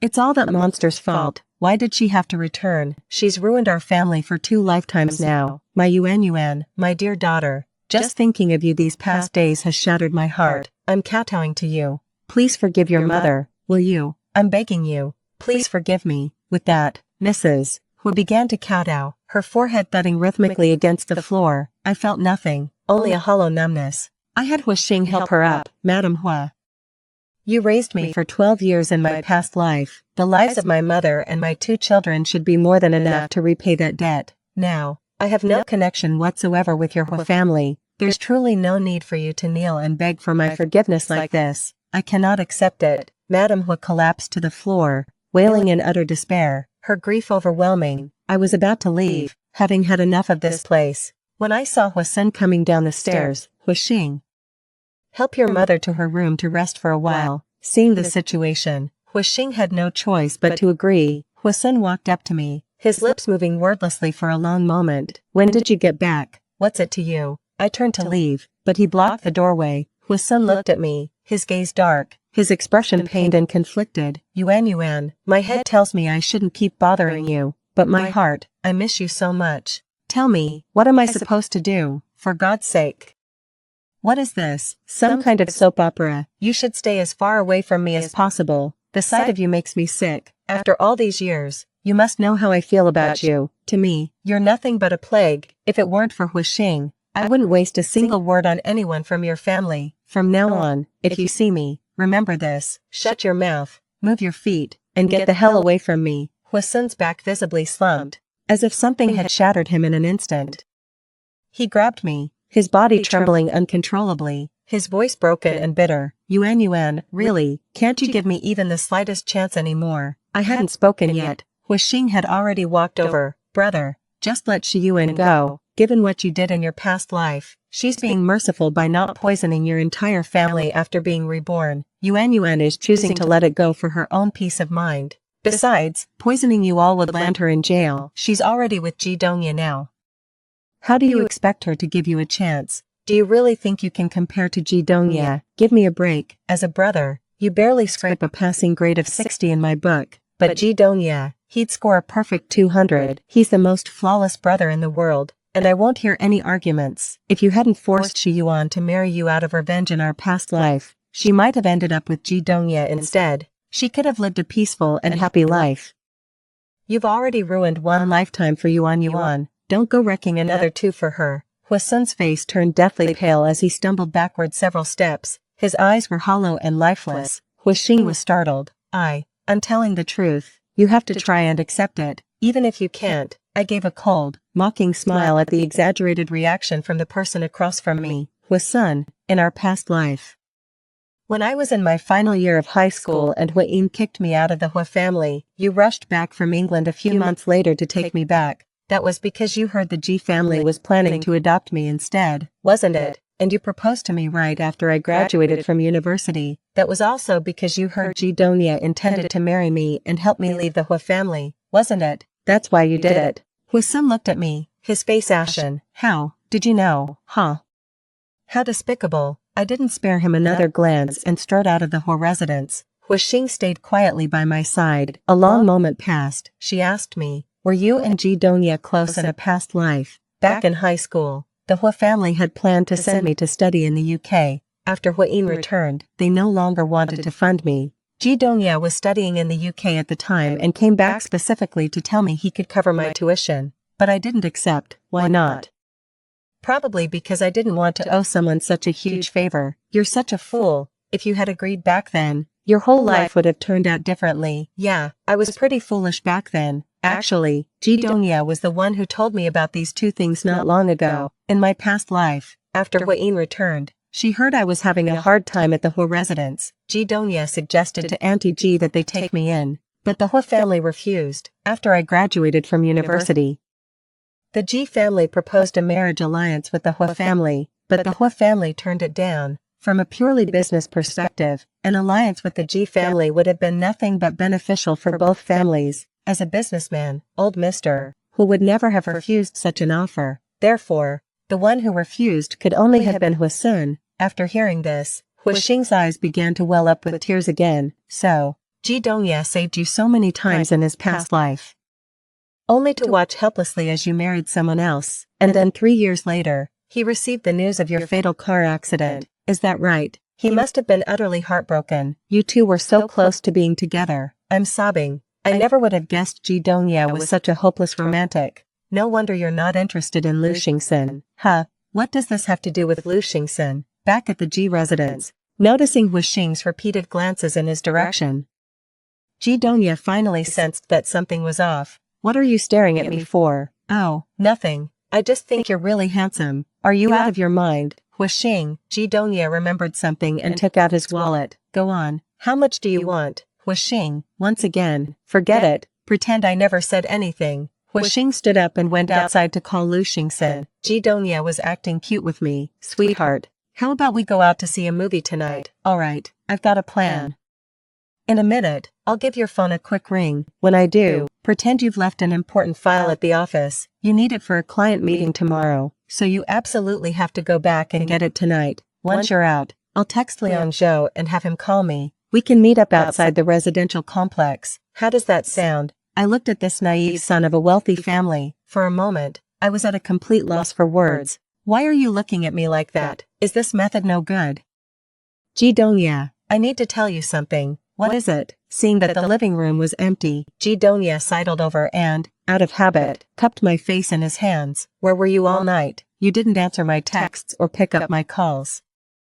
"Nowhere special, sweetheart. Can I have a kiss? I've been looking for you all evening." With that, Jidonia planted a lightning-fast kiss on my cheek. Seeing my utterly bewildered expression, he chuckled softly. "Why are you looking at me like that? You're so adorable. Baby, let me give you another kiss." He leaned in close to me again. This time, he pried my lips apart and invaded, conquering territory like a city under siege. It was clear he was gearing up for a full-on French kiss.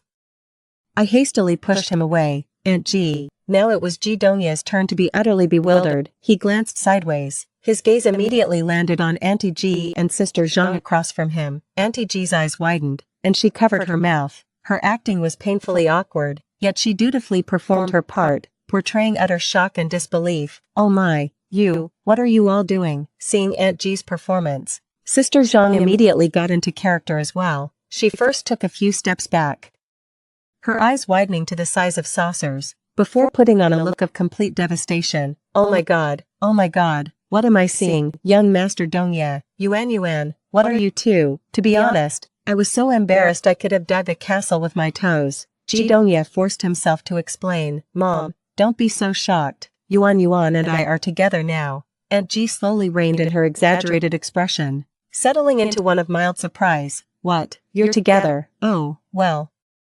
Why didn't you say something sooner?" Aunt Zhang followed suit, patting her chest as if to calm her still racing heart. "Wait, you two are dating, that explains it." "Oh my god, you scared me half to death." Jidonia. Something felt off to him, but he couldn't quite put his finger on what it was. "I really want to ask Sister Zhang, where on earth did you learn such over-the-top acting?" 50. After going public with our relationship, Jidonia decided we should move out together.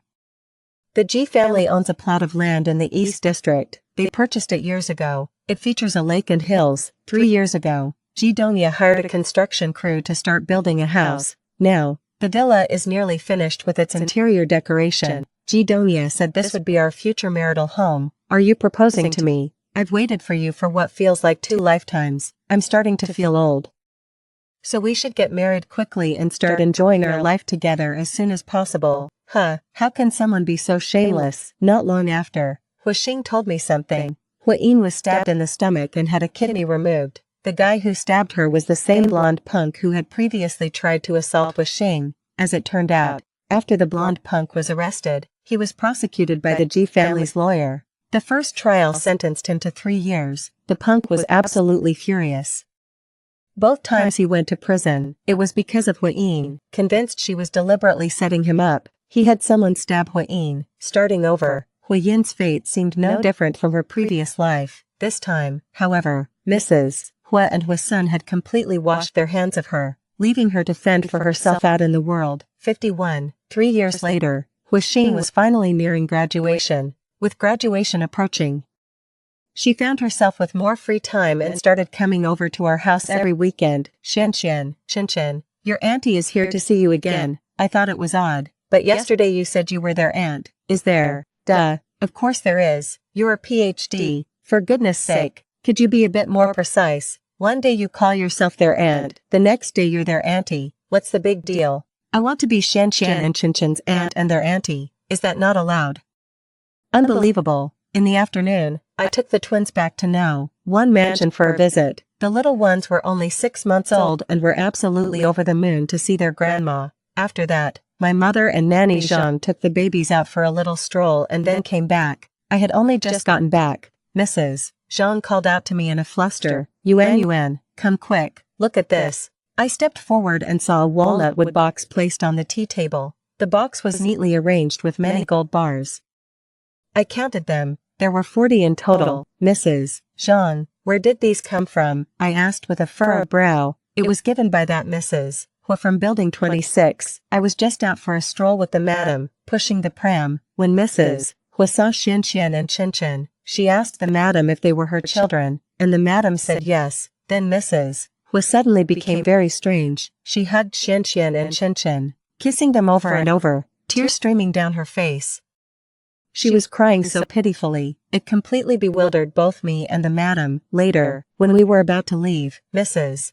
said she wanted to give the children a little welcome gift. The madam told her it wasn't necessary, but she insisted on giving it. She was so determined, it was like she wouldn't let us leave without taking it. Then she went home and brought this peachwood box. I thought it was odd right away. It was far too heavy, so I just put it in the pram.